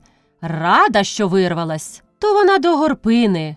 Молода, бажається усіх зразу оббігати», – отказала мати. «А я вам гостинці приніс». Хазяйка кланялась і гостинця передала. Очі у Пріськи заграли, побачивши високу білу булку і пухку паляницю. Поцілувавши, вона прийняла хліб з рук Карпових і положила на столі. «Бач, як у городі печуть. У нас так не вміють», – хвалила Одарка, розглядаючи булку. «Коло того ходять. Одно діло знають. Нам, як не приходиться того хліба їсти, то й пекти не навчились», – отказала Пріська. «Чого ж воно так? Як городянам, то не бісі булка, а нам чорний хліб з остюками?» – спитала Одарка. «Так воно вже завелося. Город усе краще собі бере». При сім слові Одарка глибоко зітхнула. «Пани та багачі», – нешвидко додала вона до свого зітхання. Її ніхто не піддержав. Карпо повернув розмову на іншу річ. Він почав розказувати про поїздку, про хліб, про город, про Христину хазяйку. Ще й хвалити Бога, що Христі так лучилось. Зовсім таки добре. Хазяйка не як чужа, а як рідна мати. Чималу годину знову прогуторили на сю річ. І серце, і важкі пріщини думки угамувалися, серце перестало щемити, важкі думки розтікалися, зникали, заспокоєні тихими надіями, розчотами, розпологами. Слава Богу, що Христі добре. Хазяйка обіцяє гроші віддати, віддасть спасибі їй. Христі новій убір буде, бо в неї хоч одежинка і є, та лишньої мати все краще. А не віддасть, хіба не все рівно. Пропаде півроку служби, то хіба і так не пропадає? «Півроку», – думає Пріська, прилягаючи спочити, коли пішли Карпо і Одарка. Уже ж поб'юся, покріплюся того півроку, а там знову заживу з нею, знову, може, знайдеться хто. Невже вона така безталанна? І красою, і здоров'ячком Бог не обійшов, хіба от долею? Старій матері не спалося. Доччина доля, образи людські, свої злидні та недостачі ворочили її з боку на бік, гнали сон і спокій далеко від неї. Де ж дочка повертається, поки мати такі важкі гадки думає? Христя сидить у своєї подруги Горпини, котра не вгаває ні на хвилину. Горпина розказує Христі про село, про знайомих дівчат, парубків, що де скоїлось, про кого яка чутка пішла. Все викладає подруга подрузі. Мале невеличке із-за нігтя видирає та викладає. Передала за Євгу, що позивала Тимофія, про Тимофієву журбу, про те, як раз Тимофій, стрівши її Горпину, хвалився. Коли б не товста Євга, він би прислав старостів до неї. Про Федора, що спершу дурів, та й тепер ще не прийшов у себе. Все згадує тебе та згадує, плаче. Ти таки його в себе навсправжки закохала. Христя слухає таємну розмову подруги, і серце її неспокійно б'ється. Недавнє життя, від котрого одірвали її, хвилею плеснуло на неї. Вона знову серед його повертається, усе бачить, усе чує. Воно глибоко зачіпає її серце, будить думки. «А знаєш, мені шкода його», – зітхнувши, сказала Христя. «Кого?» «Федора. Він гарний парубок. Він буде кращий і від Тимофія, і від їх усіх. Ті тільки гострі на язик, а се плохий, мовчазливий. От за кого виходь, Горпино, не каятимешся». «Отаке. На тобі не боже, що мені не гоже», – закупиливши губу, отказала Горпина. «А чому ж ти не виходиш?» Я друга річ.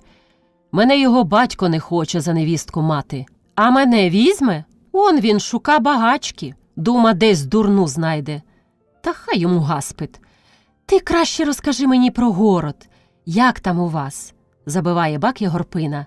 «Бачила Марину? Як там вона? Зовсім городянкою стала. На село й не загляне ніколи». «Не бачила.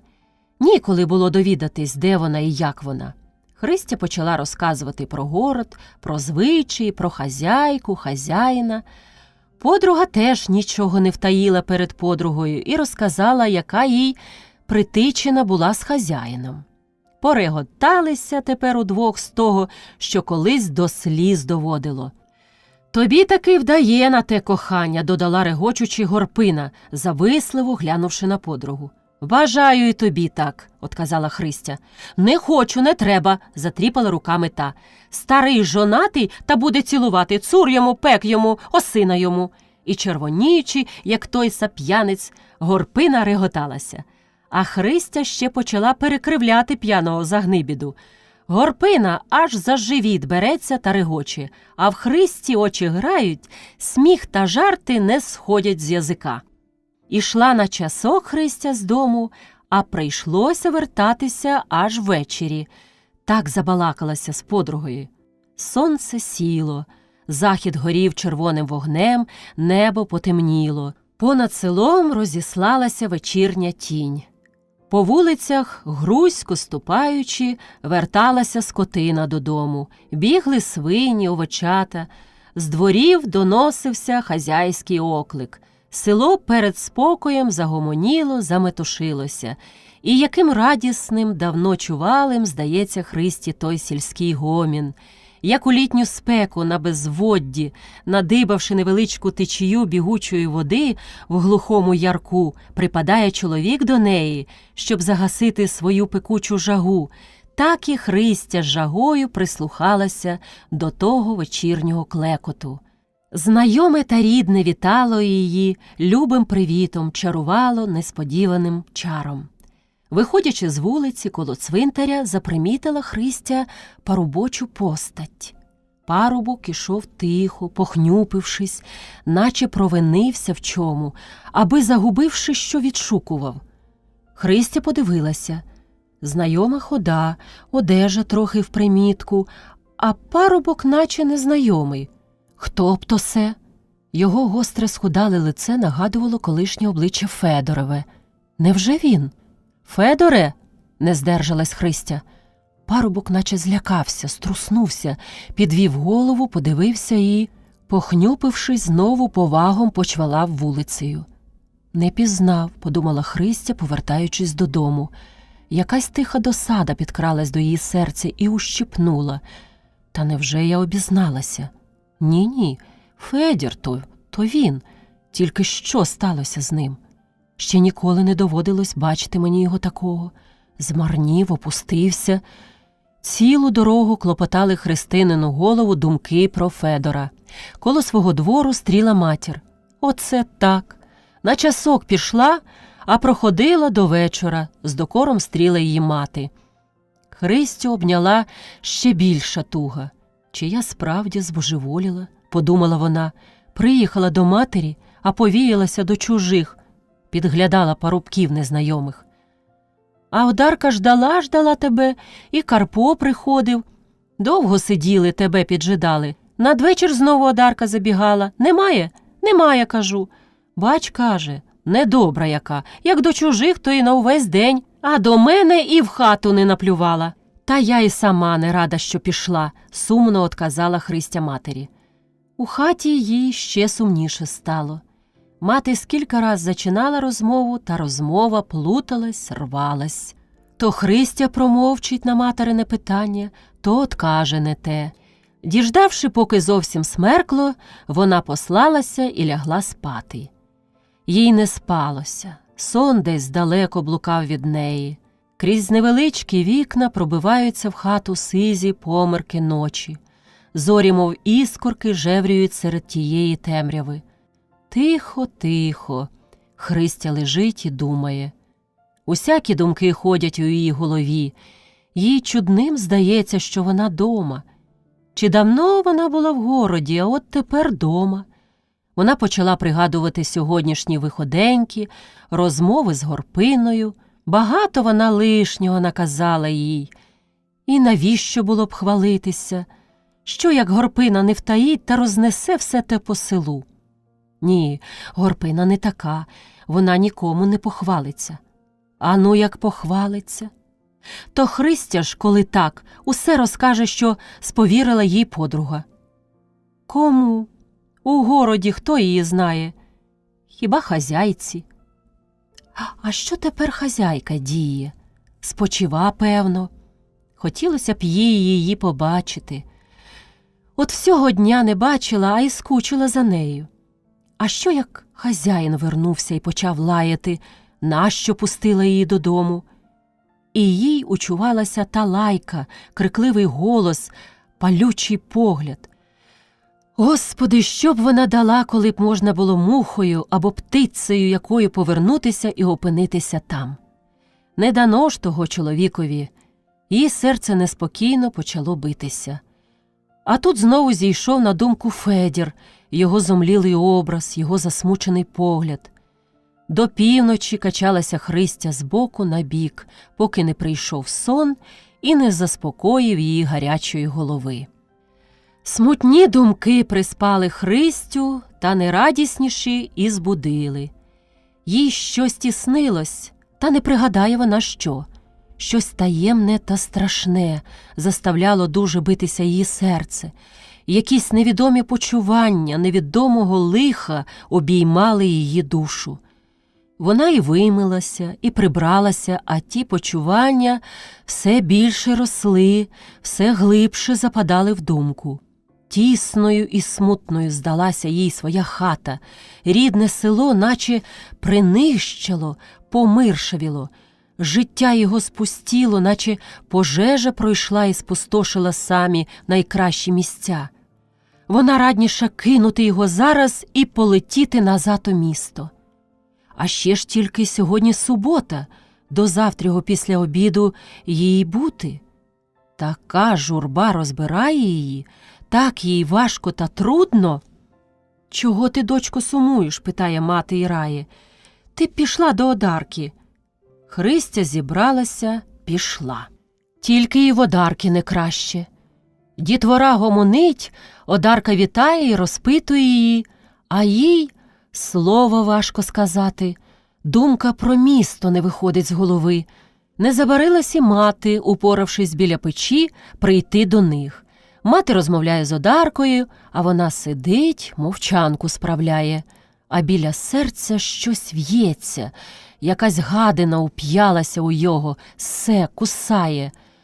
«Вже я, мамо, мабуть, сьогодні піду од вас», – каже Христя матері, вернувшись додому. «Чого се так, дочко, поспішаєш? От прохалася до понеділка, а поспішаєш сьогодні. Хіба тобі вже обридло у матері рідної? Я й сама не знаю, що зо мною. Так мені важко, так трудно, серце щемить чогось. Мені все здається, що хазяїн вернувся. То що? Хіба ти сама своєю волею пішла? Тебе ж пущено. І не насиділась я з тобою, і не набалакалась, і не надивилась на тебе», – додала жалібно мати. Христя утерла гарячу сльозу, що викотилась з її очей, і нічого не відказала матері, тільки сама собі рішила завтра раннісінько рушити в дорогу. І вона здержала своє слово. На другий день ще досвіту устала, зібралась, попрощалась з матір'ю і пішла. Приходила Одарка побалакати, прибігла Гарпина узяти на вулицю з собою, ще 2-3 знайомі дівчата забігали, та застали тільки заплакану матір у хаті, а Христя вже далеко була. «Чого ж це вона так швидко вибралася?» – спитала Горпина. «Хвалилася, до понеділка буду, а сьогодні втекла». Втекла, прибігла, наче вогню вхопила, і як дим, то й зникла. Втекла, думала мати, обливаючи старе лице гіркими сльозами. Розділ 6. Коли виткнулось яснеє сонечко з-за гори і обдало своїм світом безкраї поля, усіяні, мов сльозами ранньою росою, Христя вже була далеко від села. Перед нею розстилалися безкраї лани, за нею в сизому тумані крилося село. Вона не озирнулася ні разу, не поглянула на його. Якісь смутні та нерадісні почування тягли її вперед. Там, за тим морем ясного світу, на краю безмірних ланів, у тумані широкого простору, серед чужих хат стоїть хата її хазяїнів. Чи гаразд то там? Чи вернувся хазяїн з ярмарку? А хазяйка що поробляє? Чогось моє серце так ниє, чогось воно трудно так б'ється.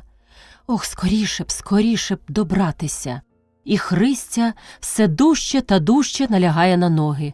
Не щулася, як минула свої поля, як перед нею опинився місток на гнилім переході. Він якраз на половині шляху. Сонце повернуло на півдня, стояло саме над головою. Ще рано, думає Христя. Дійду до Йосипенкового хутора, зайду води нап'юся, спочину трохи і Мар'ю провідаю. Як то там вона?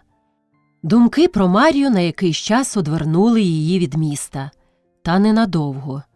Може, нема Мар'ї? Може, вона вже покинула, пішла в місто?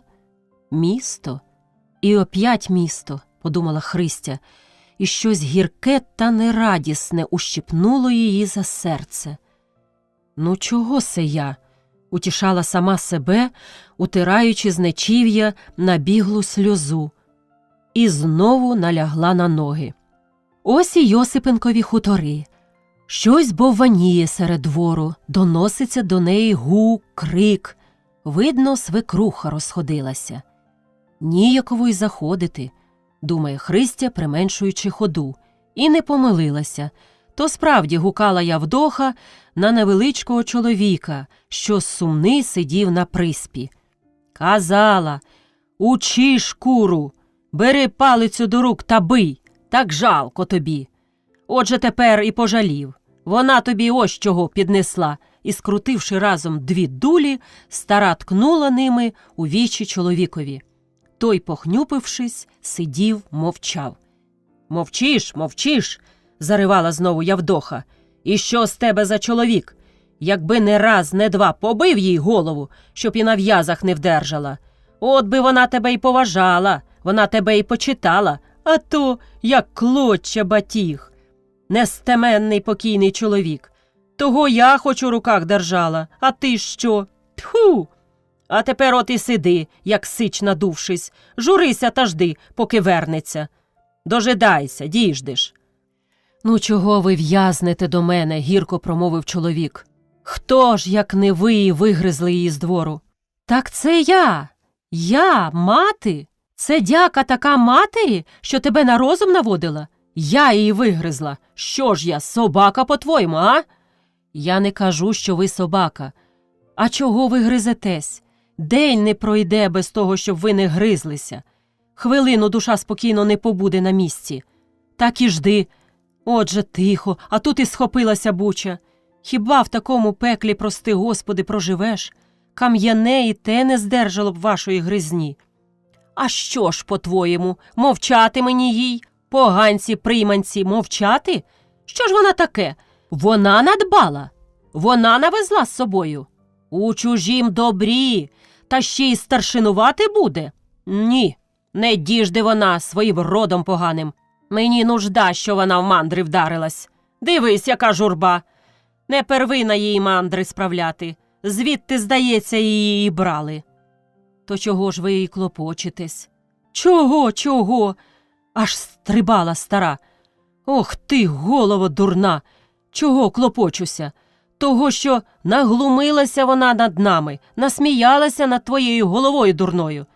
Де видано, де писано, щоб жінка жила нарізно від чоловіка? Я б її, сяку таку поганку, через поліцію додому добила. Я б її до стовпа на цілий місяць, як ту собаку прив'язала, щодня сирицею маніжила. Я б в неї вибила міські примхи. А він, клопочетесь, тьфу, на твою голову дурну. І, плюнувши, вона мерщій побралася у хату.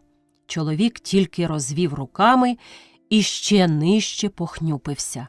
«Ні, не зайду», – подумала Христя, стоячи за коморою. «Чого? Марі ж немає дома. Краще тягти далі», – рішила вона, повертаючи на шлях. Отже таки Мар'я поставила на своєму. Лізло їй у голову, кинула. Отож її чоловік. Як жаль його. Жінка кинула, а тут і мати лає. Нещасний. Я б, здається, перетерпіла. Не другий же вік старий жити. А втім, Бог знає.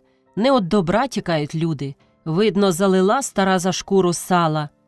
І Христя рівняла себе до Марії, згадала про свою долю. І її вижили з села, і її одірвали від рідної хати, випхнули у найми на глум чужим людям, а безпомічну матір зоставили саму на плач та журбу. Хто тільки в світі не плаче, не проливає сліз кревних? Нащо от хазяйка у добрі та в достатках та скаржиться на свою долю, нарікає на неї? Життя, як те колесо, котить, того униз несе, другого угору підіймає, щоб знову у землю втоптати. Де ж те щастя та доля, що ждеш, дожидаєшся, залучиш на хвилинку, а там тільки натомиш себе дурними надіями. Тяжко Христі такі думки думать одній серед широкого поля, важкі почування давлять, наче обценьками її серце. Щемить воно, ниє. Хоч би вже до міста швидше, думає, поспішаючи. Ось за гори заблищав на сонці хрест Городянської церкви. Ось і ліски забовваніли, наче сизий пояс розляглися кругом міста. Ще 3 версти зосталося. Христя зійшла з шляху на обніжок, де серед бурти росла висока гіляста липа, і сіла в холодочку перепочити. З того місця так видно усюди. Змією біжить, в'ється дорога з гори в долину, круто повертає то на один бік, то на другий. По сторонах того шляху послалися лани чорні, жовті, зелені, упираються краями в шлях. Сонце, сідаючи косими парусами, обдає ті лани, і горять вони всякими кольорами, миготять зверху золотим блиском, тонуть краями в сизій долині блакитного небосклону. А легенькі тіні, мов непримітні хмарочки серед чистого неба, простяглися вподовж того квітчастого килиму, стиха пересовуються з місця на місце. Чудовна надивовижу іграшка ясного світу з вечірньою сутениною. Повітря тепле та легке, так і хилить до спокою, так і гне до дрімоти, а дзвінка жайворонкова пісня стиха колише потомлену думками душу. Затихають болі, образи, німіють лиха й муки, зникають клопоти журливі, почувається несподівана легкість. От куди б хазяйку, от би де їй бідній побути. Тут би забула вона все на світі, все. Як прийду, розкажу я їй, розкажу, де, як згадувала, подумала Христя, легко зітхнувши, знялася і почимчикувала далі. Уже сонце зовсім сіло, як вона вступила в широку й людну вулицю. Народ з усіх боків бігав, снував, селяни поспішали у базар на підторжя, крик, гук носився кругом неї. «Чи ж то хазяїн звернувся?» – подумала Христя, зирнувши на хазяйську крамницю, і трохи не впала. Крамниця була відчинена. Мороз подрав Христю поза спиною, мороз сипнув у ноги, мороз уступив у пальці, серце так трудно заколотилося. Що ж то тепер він їй заспіває? Не перейшла, перелетіла вона базар і мерщій повернула у свою вулицю. Ось і дворище. Тихо йому, аж глухо, нігде живого не видно, тільки комора біліє серед двору. Христя поспішає в хату. Їй дивно, що синешні двері зачинені. Чи не здужа хазяйка, чи дома немає? З неспокійним серцем вона мерщій вскочила в сіни. Через хвилину вона знову вискочила. Бліда, труситься і як пуститься з двору. О Боже!» – шептала вона, біжучи вулицею. Прохожі, зостанавлюючи, здивувалися. Чогося дівчина так перелякалася, куди мчиться, допитувалися одно в другого і, не дознавшись, проходили. Вона побігла на базар до крамниці і тільки біля неї запримітила, що крамниця була зачинена. «А хазяїн не бачили?» – божевільно допитувалася вона у приїжджих. «Якого хазяїна? Шукай собі!» Христя, вибігавши увесь базар, побігла знову додому. Сонце зовсім сіло. Вечірня зоря погасла, над містом спускалася ніч. У хатніх вікнах заблищало світло. Христя неслась, як несамовита. Прибігла до воріт, постояла, зітхнула важко і знову побігла. У дяка в хаті йшла лайка, коли Христя туди ускочила.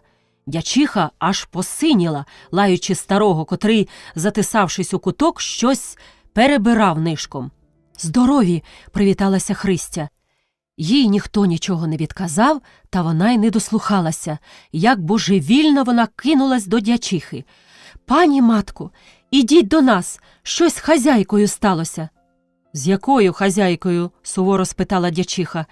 Христя тільки ламала руки та трусилася. «Ідіть, Христа ради!»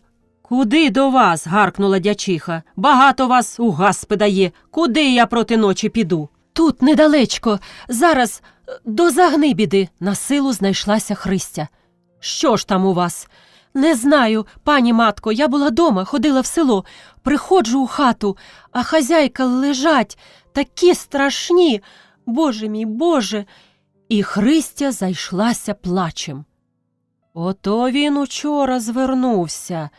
Підожди я зараз», – сказала дячиха.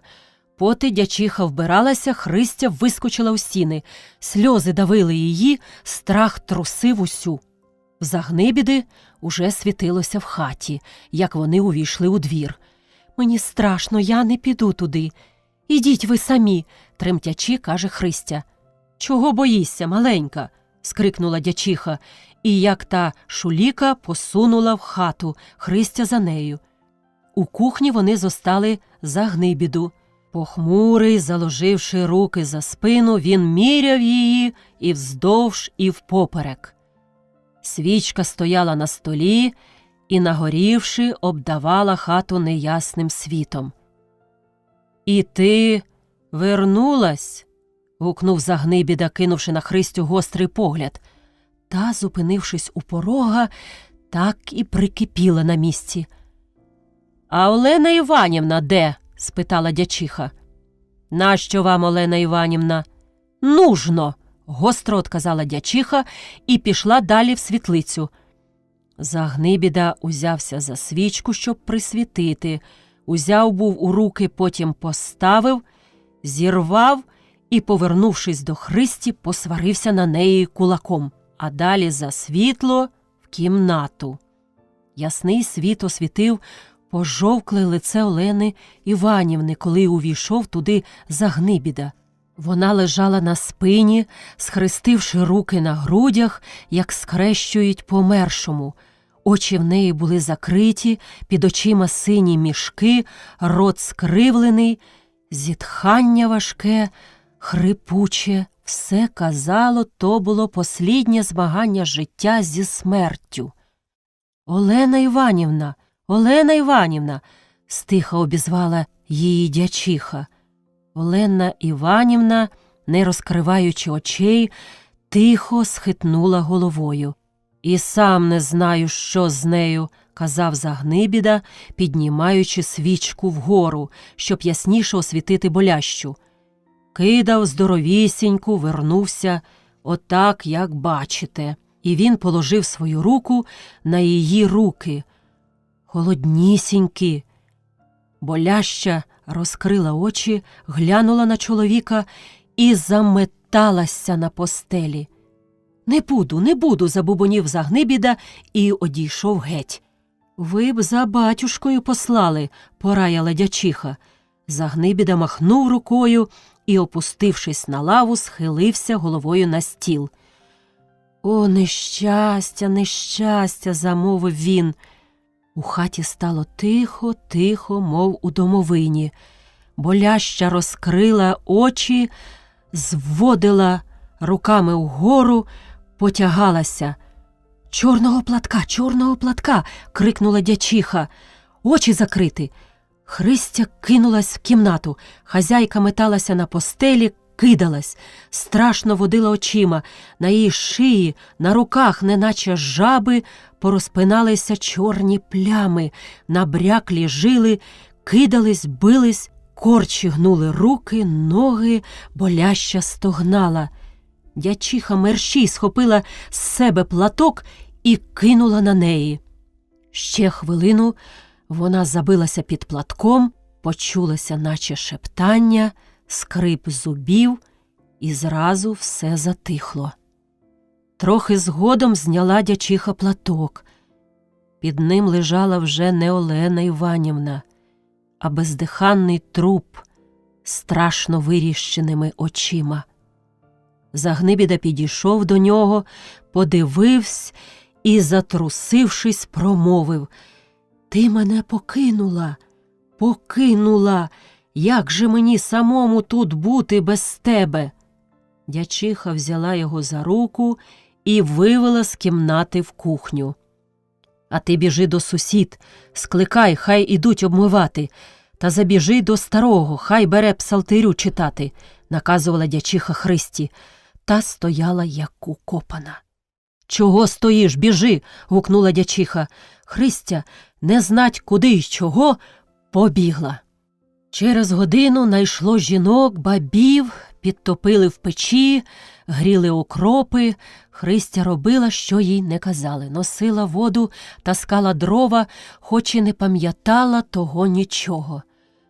Вона тільки й запримітила, коли обмивали помершу, що дячиха усе чогось тикала пальцями на сині плями та тихо шептала: «Оце та смерть, оце!»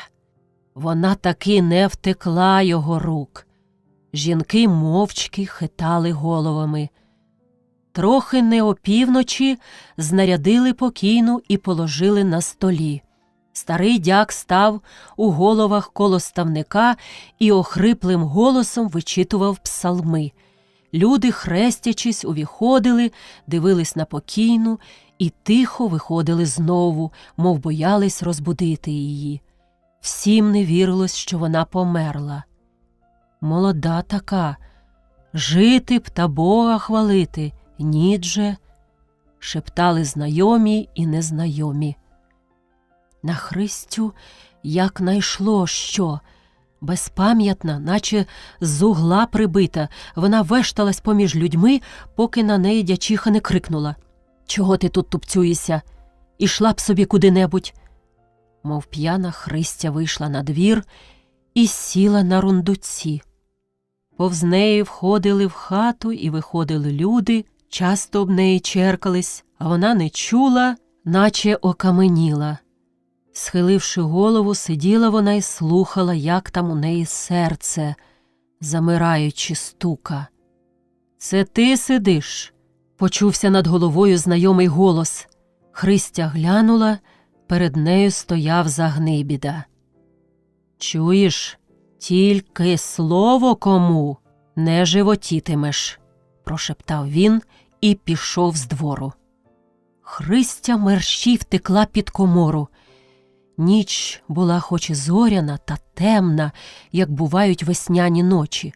У густому мороці вздрівається, снують по двору щось за тіні, чутно гомін людський, а хто гомоне – не видно. У причільне вікно світе світ. Боляче він урізається у вічі, наче важким каменем навертає на душу. А одвести очей, одірватися від того світу вона не зможе. Оцей похнюпиться, а світ стане над головою і пече, пече. То воскова свічка горить у головах покійниці. Там лежить вона, схрестивши руки, закривши очі, не чує, не бачить. А чи давно виряджала вона її в село? Чи давно сиділи вони рядком, згадуючи, як хорошо жити в селі, серед лугів, на широкім просторі? Ще вертаючись у місто, Христя запам'ятала ту місцину під липою, звідки так усюди видно, щоб розказати про те хазяйці. А прийшла, що зостала? Холодний страх пройняв її наскрізь, наче хто льоду приложив до серця. Їй пригадався її недавній прихід. Ось вона у двір ввіходить. Пусто. Сінишні двері зачинені, вона йде в кухню, тихо, сумно, сірі померки окривають хату. Де ж люди? Пішла в світлицю, немає, далі в кімнату, там на ліжку щось чорніє. Христя підходить, то ж хазяйка.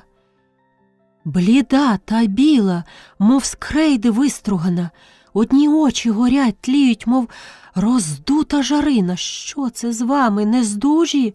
Вона тільки хитає головою та щось шепче губами. Так шелестить суха трава восени. Не було, не було. Ох, смерть моя! Тільки Христя розібрала з того шепоту. Потім вона підняла руки, темні у смугах, і зразу опустила, повернулась, зітхнула і закрила очі. Далі Христя нічого не пригадає. Чує гомін людський, баче базар, знову чує чиюсь лайку. Дячиха ходить, дячиха криє платком болящу, земля під ногами у Христі захиталася, посунулась, наче попливла куди. Блідий вранішній світ стояв уже над землею, коли Христя прокинулась, опам'яталась. Кругом нікого не видно, тільки сизий туман хитається у повітрі. Крізь його курище миготить іскорка світу, то жовта пляма від свічки гойдається по шибці. Христя зразу розібрала, що то за світ і звідки. Що ж їй тепер робити? Куди ткнутися? Де пересидіти сю лиху годину? Та й пересидівши, що далі? Іти у село до матері? А тута як же кинуть? Загнибіда ж її з-під землі видере. Їй тепер, як тому чоловікові, що в степу заблудився, і туди ткнись пусто, і туди никни голо. Кричи, гукай, тільки твій голос розходиться по німій пустині. Христя задумалась. Поза спиною неї мороз ходе, голова горить, палає, а очі, наче хто піску понасипав. Вона підвелась, устала та зразу й сіла, ноги, мов хто косою підкосив. Сумна, похнюпившись, сиділа вона й слухала, як у вухах гуло дзвонило, як непокійно билося її серце. «А, ти тут спала», – роздалося коло неї, то питався Загнибіда. «Знаєш що?» – почав він далі. «За те, що ти вірно служила, добре робила, на тобі та йди собі з Богом». І ткнув їй у руку якусь бумажку. Христя глянула на бумажку. Сіра та нова, вона ще такої зроду не бачила. Пом'яла в руках, лопоче. Чи гроші це, чи так шматок паперу? Довго вона дивилась на неї, довго перебирала руками. Треба показати, розпитатися. І вона сховала бумажку за пазуху. Глянула біля неї ні духу. Вона сиділа й думала, мов чуманіла. Сонце почало викочуватися за гори, перші іскорки його застрибали понад землею. Туман річав, осідав на траву густою росою, з вулиці доносився гомін та гук. То люди поспішали на базар.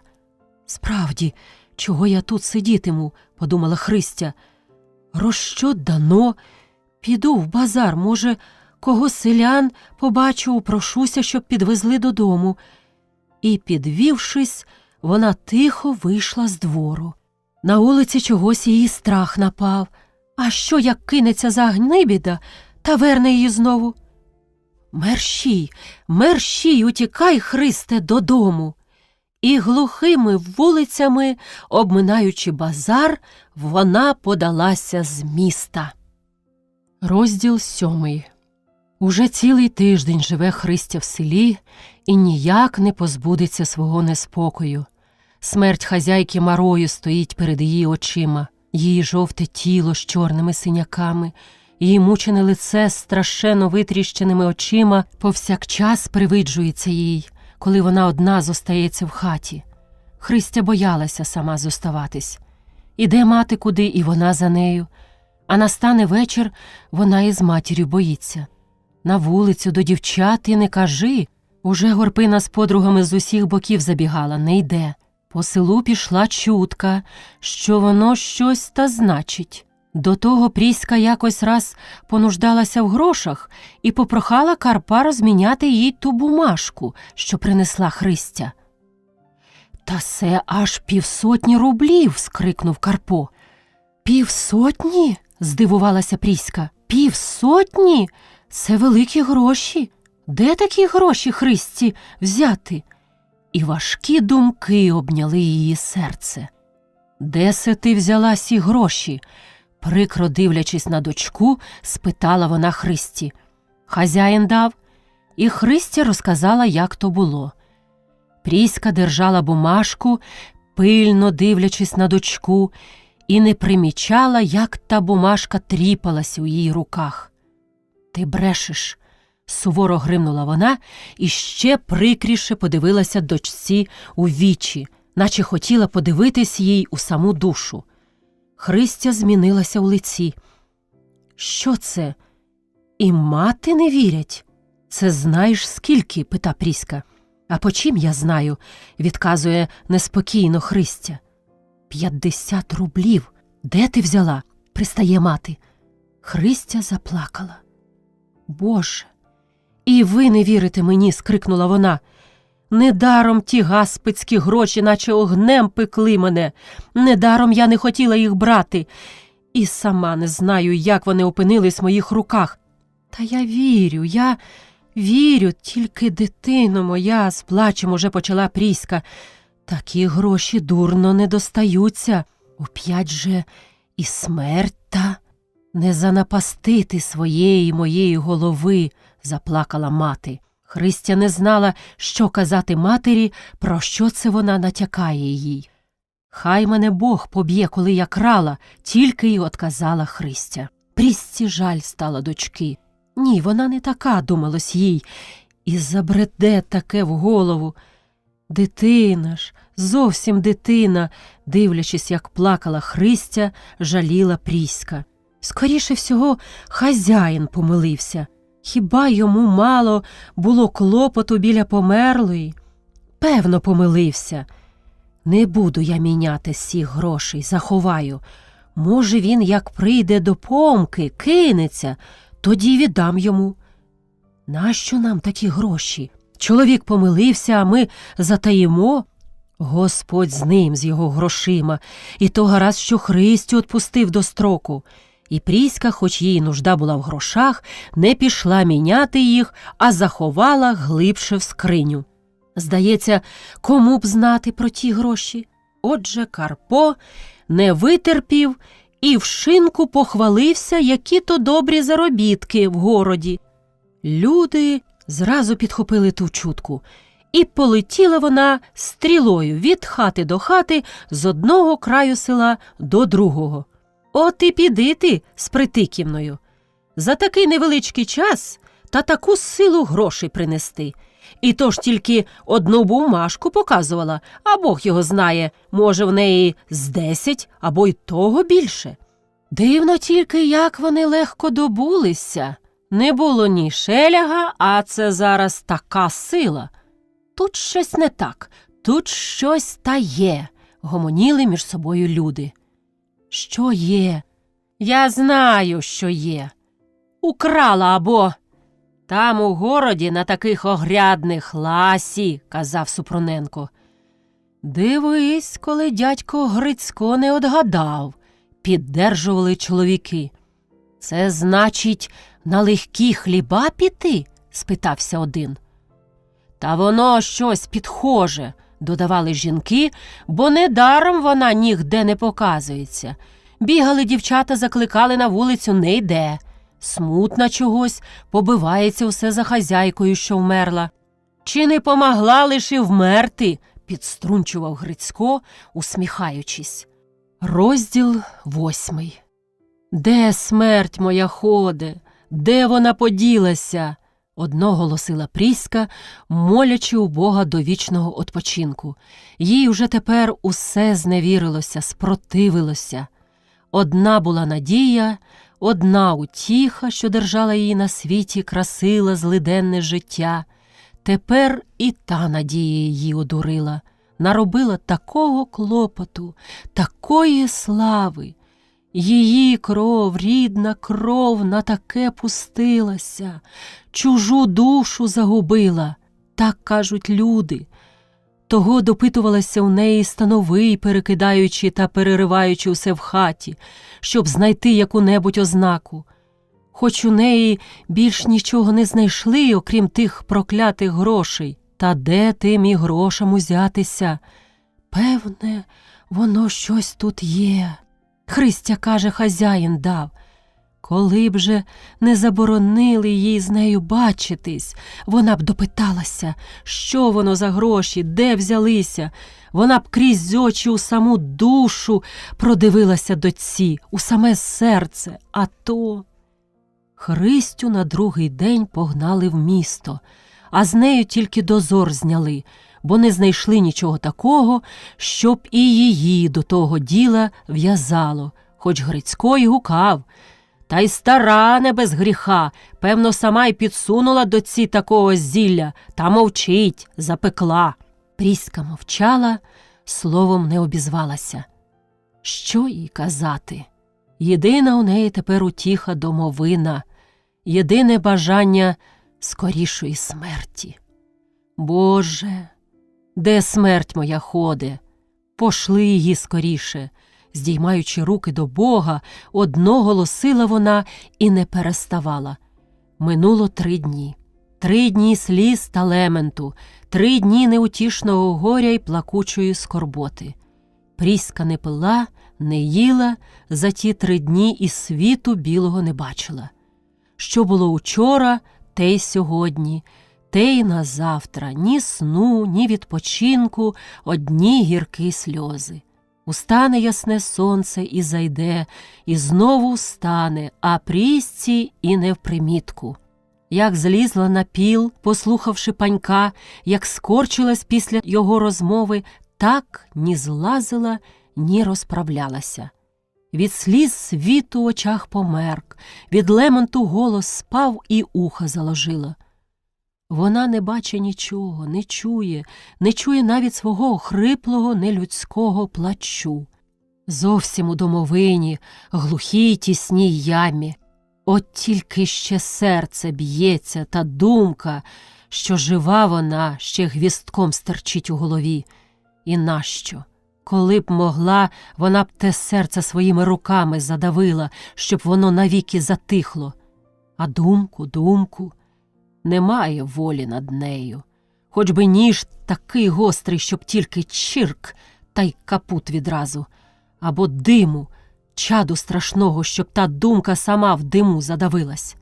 Підже, скрипить дупляниста деревина від вітру, зовсім, здається, зогнила, середина витрухла, випала, а не пада, скрипить.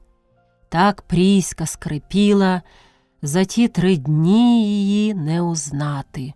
Запали очі, набрякли, розчервонілись, запалі щоки ще дужче позападали, обличчя почорніло, губи порепались. Нечесане волосся у клоччя збилось і аж пожовкло, як гич у пшенички. Зігнута постать удвоє перегнулась, скрючилась. То не людина лежала на голому полу, то сама смерть лякала людей своєю страшною машкарою. Господи, що сталося з нею, подумала Одарка, прийшовши через 3 дні провідати Пріську. Вона б, може, й не прийшла, та бачила, що у Пріськи кругом хати за ті 3 дні ніхто не заманячив, ні пройшов, а сіни, як були першого дня очинені, так і стояли. Може, вмерла Пріська? Подумала Одарка і, тремтячи від страху, пішла довідатись. Тіточко, ви ще живі тута? Стиха спитала Одарка, підійшовши до Пріськи. Чи від того, що Пріська вже 3 дні як не чула людської мови, чи в Одарчиному голосі чулось щось рідне, привітне, тільки Пріська струснулась, наче зраділа і розкрила запухлі очі. Вона поривала щось говорити, шептала губами і, не скінчивши, безнадійно махнула рукою. «А я оце на силу до вас зібралася. Так заніколилося. Карпо у полі, поки упораєшся в господі, а тут пора й обід йому нести», – виправлялася Одарка перед Пріською. Пріська мовчала. «Як же вас тут Бог милує?» – знову почала Одарка. «Що це на вас за напасть така?» «Напасть?» – прогула глухо Пріська. «Що це ти за слово таке сказала? Яка напасть?» І Пріська божевільне водила по хаті очима. В Одарки мороз пішов поза спиною від того голосу і від того погляду. Вона переждала трохи, поки Пріська заспокоїться, потім спитала: «Тітко, чи ви пізнаєте мене?» «Тебе? Як тебе не пізнати?» – страшною усмішкою одказала Пріська. «Хто ж я така?» Пріська знову сама собі усміхнулася. «Хто ти така?» – тихо спиталася. «Людина», – придавила Пріська на 7-му слові. Одарка перехрестилася і, зітхнувши, мовила: «Уже і не пізнає. А ти чого прийшла?» – нешвидко спиталася Пріська. «Як чого? Одвідати вас, як живете, може б їсти вам зварити?» «Їсти? Живемо? То-то й лихо, що живемо. сказала, і лице її скривилося, затремтіло. Почувся якийсь писк, щось заглухий, задавлений хрип, і сльози залили очі. Одарці, наче хто у жменю здавив серце, так воно заболіло, занило, побачивши пріщену муку. «Тіточко, я ж сусіда ваша, Одарка», не знаючи, що їй сказати, признавалася Одарка, припадаючи до старої. Та знову затихла і знову глянула на неї заплаканими очима. Тепер вони у неї наче кров'ю налиті, а на зрачки полудо насунула і закрила їх. Страшний палючий огонь. «Я знаю, що ти, Одарка», – заспокоївшись, почала стара. «Пізнаю тебе по голосу. Спасибі, що не забула». «Може, вам чого треба, тіточко?» – спитала рада Одарка. «Що ж мені тепер треба? Смерті треба. Так ти ж її не принесла і не принесеш». «Бог з вами, тіточко, що це ви одно зарядили, смерть та смерті? Ну, а чого ж мені треба? Скажи, чого?» «Чого? А ви їли що-небудь?» «Їла? А вже ж їла, бо, бач, живу. От тільки у мене щось у горлі пересохло, смага губи попалила». «Що ж вам, води подати?» «Подай, коли твоя ласка». Одарка кинулась до водянки, а з неї уже затхлим несе. Хутко вона вилила воду з кухля і ще хутше кинулась до себе у двір. Не забарилася швидка, Одарка принесла ціле відро холодної води, тільки що з колодязя, і піднесла повен кухоль старій. Пріська, хитаючись, підвелася, та як припала до кухля, неначе її уста до його прикипіли, та поки всього не випила, не пустилася. «Ох, це ти мене неначе на світ народила», – простогнавши, мовила вона і почала знову умощатися лягати. «Підождіть, я вам постелю», – похопилася Одарка і хутко помостила подушку до стіни, а піл заслала рядниною. Стара не перелізла, перекотилась на те лігво. «Спасибі тобі, Одарко», – подякувала, умощуючись Пріська. «Ти мене тією водою так і оживила. То в мене все боліло, а то зразу захололо, заніміло. От тут тільки», – і вона вказала на серце, – «не перестає. Може б, ви справді чогось поїли? Скажіть, я зварю або від себе принесу. Може б, борщу, каші?» «Ні, не хочу».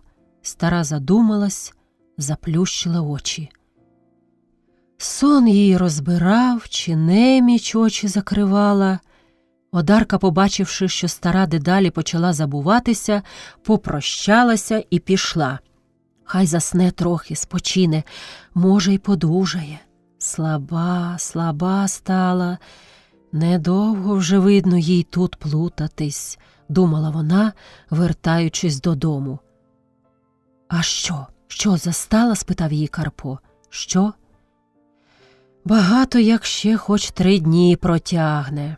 «От таке, та нікому й попа покликати». І обоє замовкли. Напилася води, нешвидко повідала знову Одарка, перекинулась на другий бік, я її послала та й почала забуватись. Хай трохи спочине, а надвечір піду довідаюсь. Сонце заходило, в повітрі стояло його червоне зарево. Воно не вдаряло в пріщену хату, бо хата стояла вікнами на схід сонця. Одарка застала там якусь темну тінь, непривітні померки, у вікна тільки жовтим кольором одбивало, неначе підсліплий чоловік блимав своїми мутними очима. Пріська лежала на полу, вся жовта, неначе воском полита, і тиха, здається, і не дихала. Одарка боязко підійшла до неї, нагнулась, послухала, чи жива ще вона. Чи то такі очі Одарки, чи чорна тінь, що впала від неї на Пріську, розбудили її. Пріська ворухнулася, розкрила очі. «Спали?» – спитала Одарка. «А я йду та й боюся, щоб не розбудити». Пріська глянула на неї. «Ти, Одарко, сядь», – стиха приказала, ткнувши пальцем біля себе. Одарка сіла. Ох, простогнавши, ще тихіше почала Пріська. Оце я лежала, закривши очі, і так мені любо, так тихо, супокійно. Усередині чую, неначе тіло холодне мерзне, а любо. Не повіриш, Одарко, як мені обридло жити. Буде вже всьому край є. Я скоро умру. Може б, досі й вмерла, та тебе дожидала. Ти ще одна до мене прихильна зосталася. Ти такої мені цілющої води сьогодні дала, що в мене від неї усе зразу затихло. Спасибі тобі. Ох, всі проти мене, всі, тільки ти одна. Господь віддячить тобі. Одарка похопилася щось казати. «Постій», – перебила її Пріська. «Я хочу тобі усе сказати, усе, бо вдруге, може, і не доведеться. Слухай, я швидко умру, коли побачиш дочку, Христю, скажи, я прощаю їй. Я не вірю, щоб вона таке зробила, благо. А то що виглядає за тебе?» Наче злякана аж скрикнула Пріська і вся струснулась. По виду пробігли уразливі смуги, рот скривився, очі розкрилися. Одарка бачила, як у їх послідня іскорка життя згасала. Вона кинулась була до старої, та так на одному місці і закам'яніла. Жовтий світ урвався в хату, освітив на хвилину почорніле лице старої з холодними померклими очима і згас. Темна невидюча тінь усе зразу покрила. Чи то, може, потемніло в очах у Одарки? Коли вона прийшла до пам'яті, бездиханна Пріська лежала перед нею, витріщивши свої мутні холодні очі. Одарка мерщій скинула платок з плечей і закрила ним лице старої. «А що?» – знову спитався Карпо, як вона вернулась додому. «Умерла», – понуро одказала Одарка. Карпо витріщився. «Що ти кажеш?» – гукнув він, думаючи, чи то вчулося йому так, чи справді Одарка те сказала. «Умерла, кажу». Карпо похнюпився, розвів руки. «Умерла», – шептав він. «От тобі й знай, умерла. Таки діждалась свого. Так ти кажеш, умерла. Що ж тепер робити? За людьми йти та ховать, оте й робити. За людьми, а хто ж піде?» «Та вже хто послуха, то і піде, а не піде», – почала Одарка, та й не скінчила. «Ну, а як не піде, то що тоді?» – спитався Карпо. «Як що? Не лежати ж їй, поки і зотліє. Я знаю, що не лежати, та хто буде ховати? На які достатки?» Одарка мовчала, мовчав і Карпо. «Треба б спершу у волость заявити», – нешвидко почав він знову. «Хай там як знають». «Так, піти до волості, піти. Треба піти», – розмовляв Карпо там, сам з собою тупцюючи по хаті. «То йди скоріше, бо смеркає», – журливо одказала Одарка, сідаючи на полу і підпираючи рукою щоку. Карпо пішов. Одарка сиділа смутна, невесела, дивилася буцім собі під ноги, а справді нікуди не дивилася. Уп'яла очі в одну точечку та й не зворухне ними, мов скаменіла.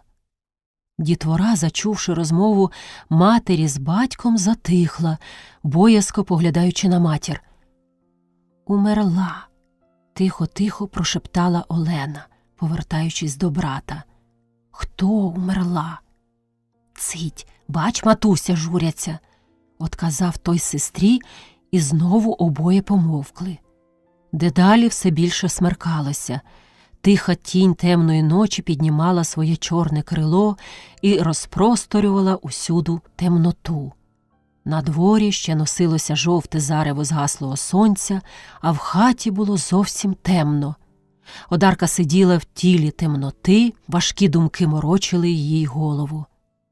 От таке скоїся. І поховати нікому, і поховати ні на що. Хоч би переказати Христі, а куди ж перекажеш? Де вона тепер? Може, вже за такими запорами, що і чутка не дійде до неї. Господи, от смерть не дай їй нікому такої. Краще під ножем розбишаки спустити душу. Найдуть люди, найдуться жалісливці і поховають як слід, а тут усі, наче від напасті, отсторонились. А чим вона винна? Дочка винна, а мати карайся? Ще хоч би достатки які-небудь, а то ж злидні злиднями. Люди не схочуть ями копати, піп не схоче даром ховати, хоч не похована тлій. І Одарка здригнула. «От так же», – увіходячи в хату, сказав Карпо, – «з волості зараз наряд буде. Не можна її ховати». «Чому?» – дивуючись, спитала Одарка. «Та бач же, все те гаспицьке діло. Старшина каже, може, вона сама на себе руки наложила. Треба писати становому. Поти становий не скаже, ніякого ладу не буде. Близький світ до станового. 30 верстов немала путь, днів 3 пройде поти до його, та від його. Хоч би й тиждень, все одно». Одарка тільки здригнула плечима, устала і почала світити світло. Як часом чуже лихо не тяжко откликається на душі, та свої клопоти ближче. Хлопоталася Одарка, засвітивши світло. Ніч на дворі, діти куняють, а вона ще й вечеря не варила. Хутко метнулася Одарка сюди-туди, за топливом, за борошном. «Пождіть трохи, діточки, я зараз галушечок зварю», кидається до сонних дітей. «Мамо», – обізвалася Оленка, дивлячись, що за клопотом материне лице трохи прояснилось. «Що, дочко? Ти казала, умерла. Хто умерла?» «А ти не знаєш, хто? Бабуся умерла». «Бабуся?» – здивувався Миколка. «То це й не буде бабусі? Бабусю в яму. Бах!» – каже Оленка, показуючи кулачам, як будуть бухати бабусю в яму. «Бух!» – отказала, гірко усміхнувшись, Одарка. «Довго ще поки буде бух», – додала, замішуючи галушки в макітрі. «Бухкай же скоріше вечерю», – сказав Карпо, «а я піду довідаю, що там робиться», і напрямився з хати. Одарка тільки тоді згадала, що вона без платка. «Карпе, чув?» – гукнула вона з сіней на двір. «Агов!» – обізвався той. «Не забудь узяти там платка». «Якого?» «Мого! Треба ж було чимсь закрити очі». «Добре», – сказав Карпо. Одарка вернулася до роботи. Дітвора сиділа в кутку на полу і дивилася, як мати крутилася, їй справді було скрутно. Вогка кістриця більше лущала, ніж горіла, і щоб подержувати вогонь, Одарка раз по разу бігала до печі підкидати сухої соломи. Оце спалахне віхоть, ясний світ пробіжить по хаті, заграє на чорних шибках вікон, освіте затурбовану голову Одарки, откине від неї довгу-придовгу тінь на стіну, ходить, бігає та тінь, поки Одарка утирає галушки, а згорить солома, згасне світло, і тінь Одарчина кудись зникне, і сама вона покриється темнотою. Одарка знову біжить до печі, підкидає новий верчик. «Дивись, дивись, он мамина рука, он голова, ніс», – каже Миколка до Оленки, указуючи пальцем на стіну. Та глянула, і обоє зареготались. Такою їм здалося чудною біганина тієї тіні по хаті. Одарка рада, що хоч тим дітвора забавилася. Одно знає, поспішає з вечерею. А ось і вечеря поспіла. І давати б, та Карпа немає. Що там його додержує? «Посидьте, діточки, трохи, я зараз батька покличу», – сказала вона, юркнувши з хати. У притчиній хаті ледве тліє невеличкий каганець на комині, кидаючи з-під стелі жовтуватий світ. Угорі ще сяк-так освічує він сумну оселю, а з долівки встає чорний морок і піднімається вгору. Пріщин труп, прикритий одарченим чорним платком, неначе купа зотлілої соломи, чорніється на полу. Коли-неколи упаде на його бліда смужечка світу, пробіжить поверху, мов ворохне платком, і злякана стрибне угору. На лаві під стіною сидять Панько, Кирило, Карпо, німі мовчазні, немов до стіни прибиті. «А що тут у вас? Благополучно?» Уступаючи в хату, в шапці, з люлькою в зубах, питається Грицько. «Що ж би тут? Он мертва лежить», – отказав Панько, ткнувши пальцем її в піл. Грицько, пускаючи з рота дим, повернувся, глянув. Нічого. Ще більше засмучена вернулася вона додому, дала вечеряти дітям, а сама й не приторкалася. Слала постелі замість вечері. Карпо собі ліг, не вечерявши, і хоч тихо лежав, а йому не спалося. Що, як справді Грицько таку напасть зведе на них? Хіба йому що? Ні Бога в животі, ні гріха на душі, ні жалості в серці. Та ще як пригадає за землю, подумав Карпо, і треба тобі було тим платком очі прикривати, сказав він, почувши важке одарчене зітхання. А що? Та так, пропаде ще платок, звернувся Карпо, щоб не вражати одарку нерадісною звісткою. Хай пропаде. Я ось думаю, що коли вийде дозвіл ховати, то никому прийдеться, як не нам. Скажемо Христі, коли повернеться, що колись землі буде наша, от і все. Коли то ще буде, сумно отказав Карпо і замовк. На ранок обоє повставали, наче пом'яті, і зразу розбіглися. Карпо пішов скоріше на поле, одарка зосталась дома. В обід зійшлися, щоб мовчки поїсти страви, і знову розійшлися до вечора. За цілий день одне одному слова не сказало. Так минув і другий день, і третій. На четвертий рано прибігає Кирило. «Прислано від станового ховати», – привітавшись, сказав він. «Уже й дозор зняли». «Хто ж буде ховати?» – питає одарка. «Чи не той, хто наряджав сторожу?» «Цебто Грицько?» – здивувався Кирило. «Той заховає», – додав далі, скрутнувши головою. «А що, зігнувся б?» – питав Дарка. «Та годі тобі», – перебив її Карпо, якось вільно зітхнувши. «Уже ж никому приходиться, як не нам. Стара, царство її небесне, була прихильна до нас.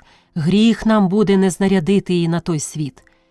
Біжи лиш, Одарко, по жінок, а я, от, може, Кирило та Панько дадуть помоги яму копати».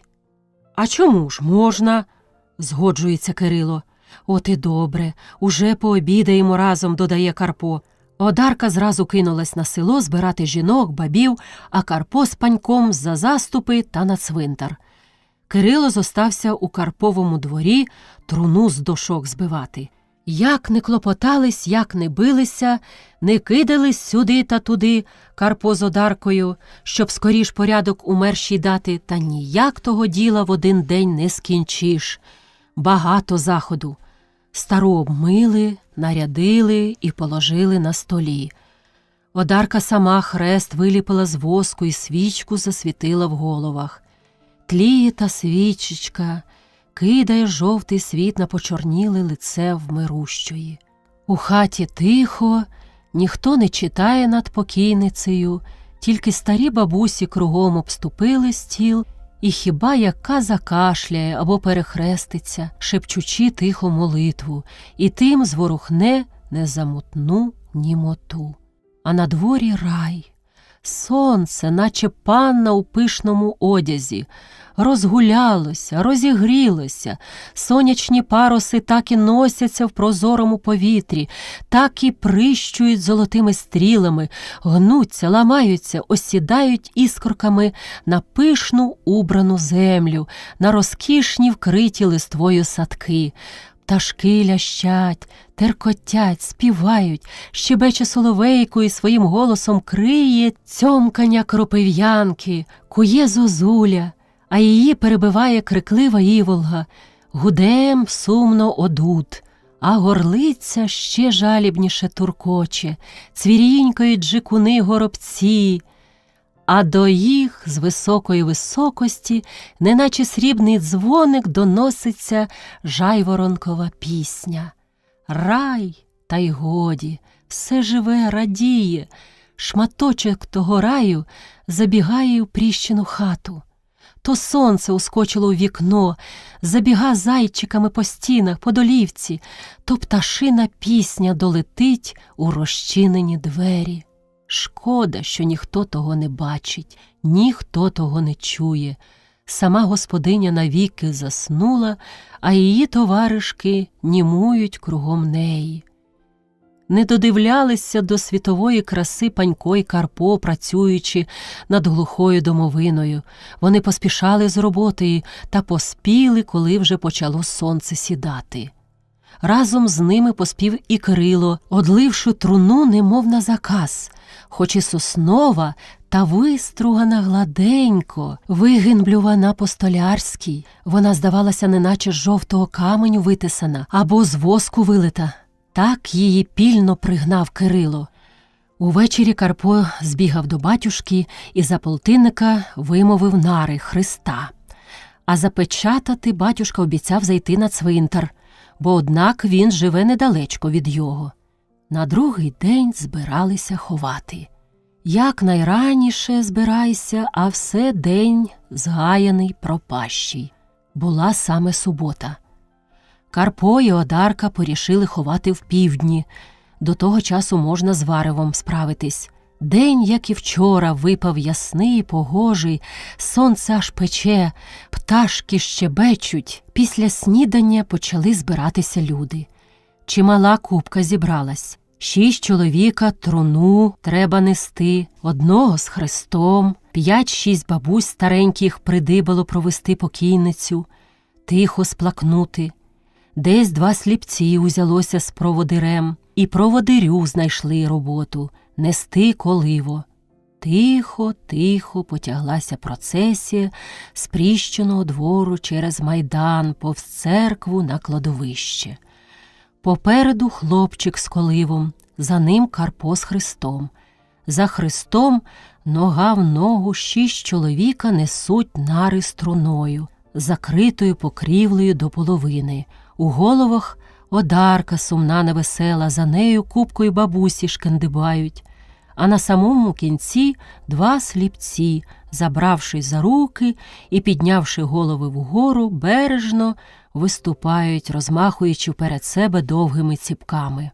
Сонце стоїть над головою, сяє, грає на пожовклому обличчі помершої, стрибає по її закритих очах, неначе хоче розтулити, неначе каже: «Та розкрий їх, глянь, як усюди гарно і тепло і весело».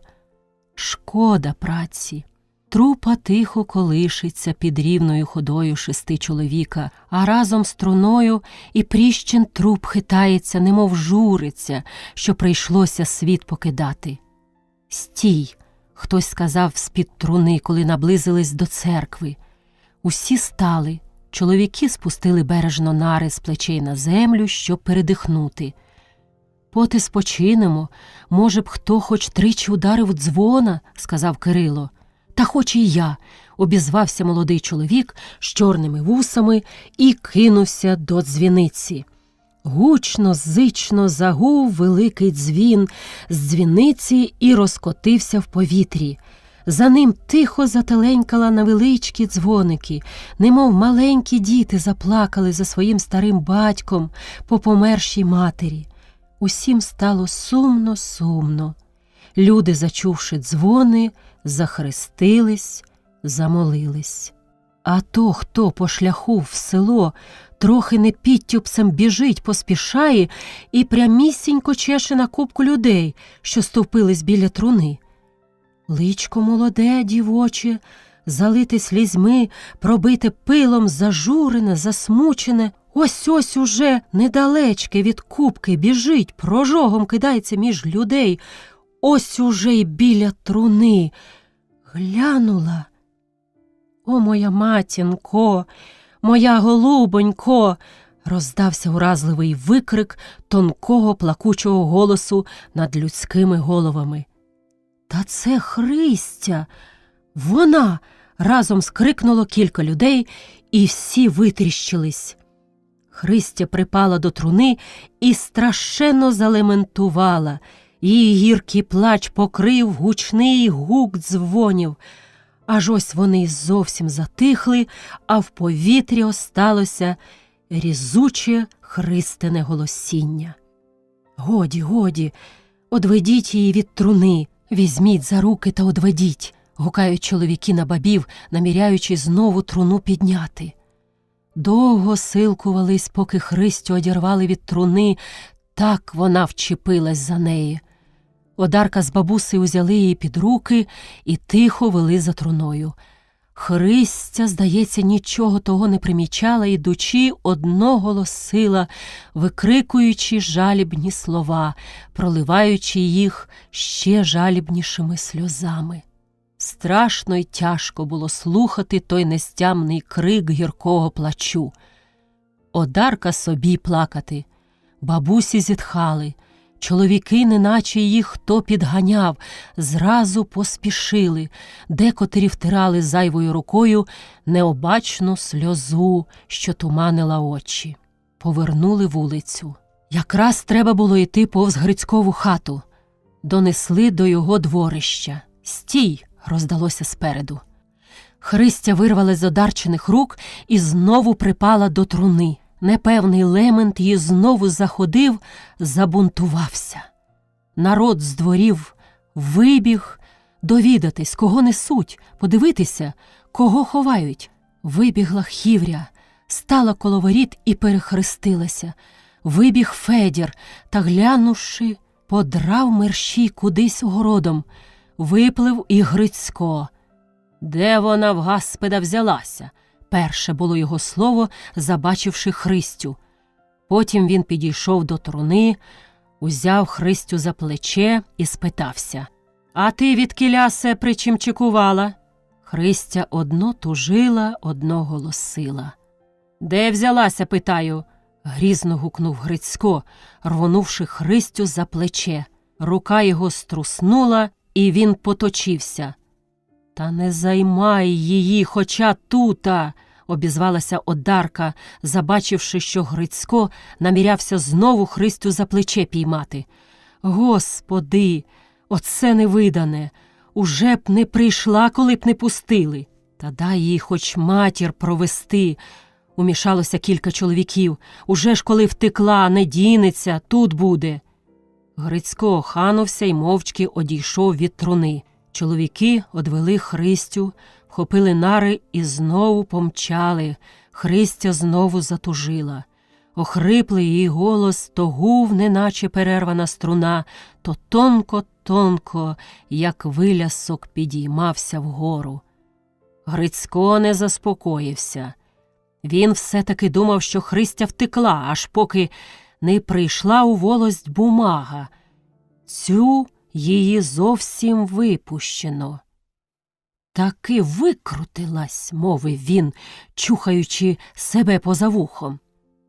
«Як же ти, Христе, думаєш?» – питалася Одарка на другий день після похорон. «У своїй хаті житимеш, чи, може б, у нас оселилася? Разом би робили, годувалися?» «Спасибі вам, Одарко. Не зостануся я ні за що тута. Далося мені се село у знаки. Провались воно крізь сиру землю, окреме Божого дому та людей добрих. Піду шукати десь кращого місця. Хоч кращого, а хоч гіршого, аби іншого, не то сама собі, не то Христі, отказала глухо Одарка. Христя похнюпилася і, важко зітхнувши, заплакала.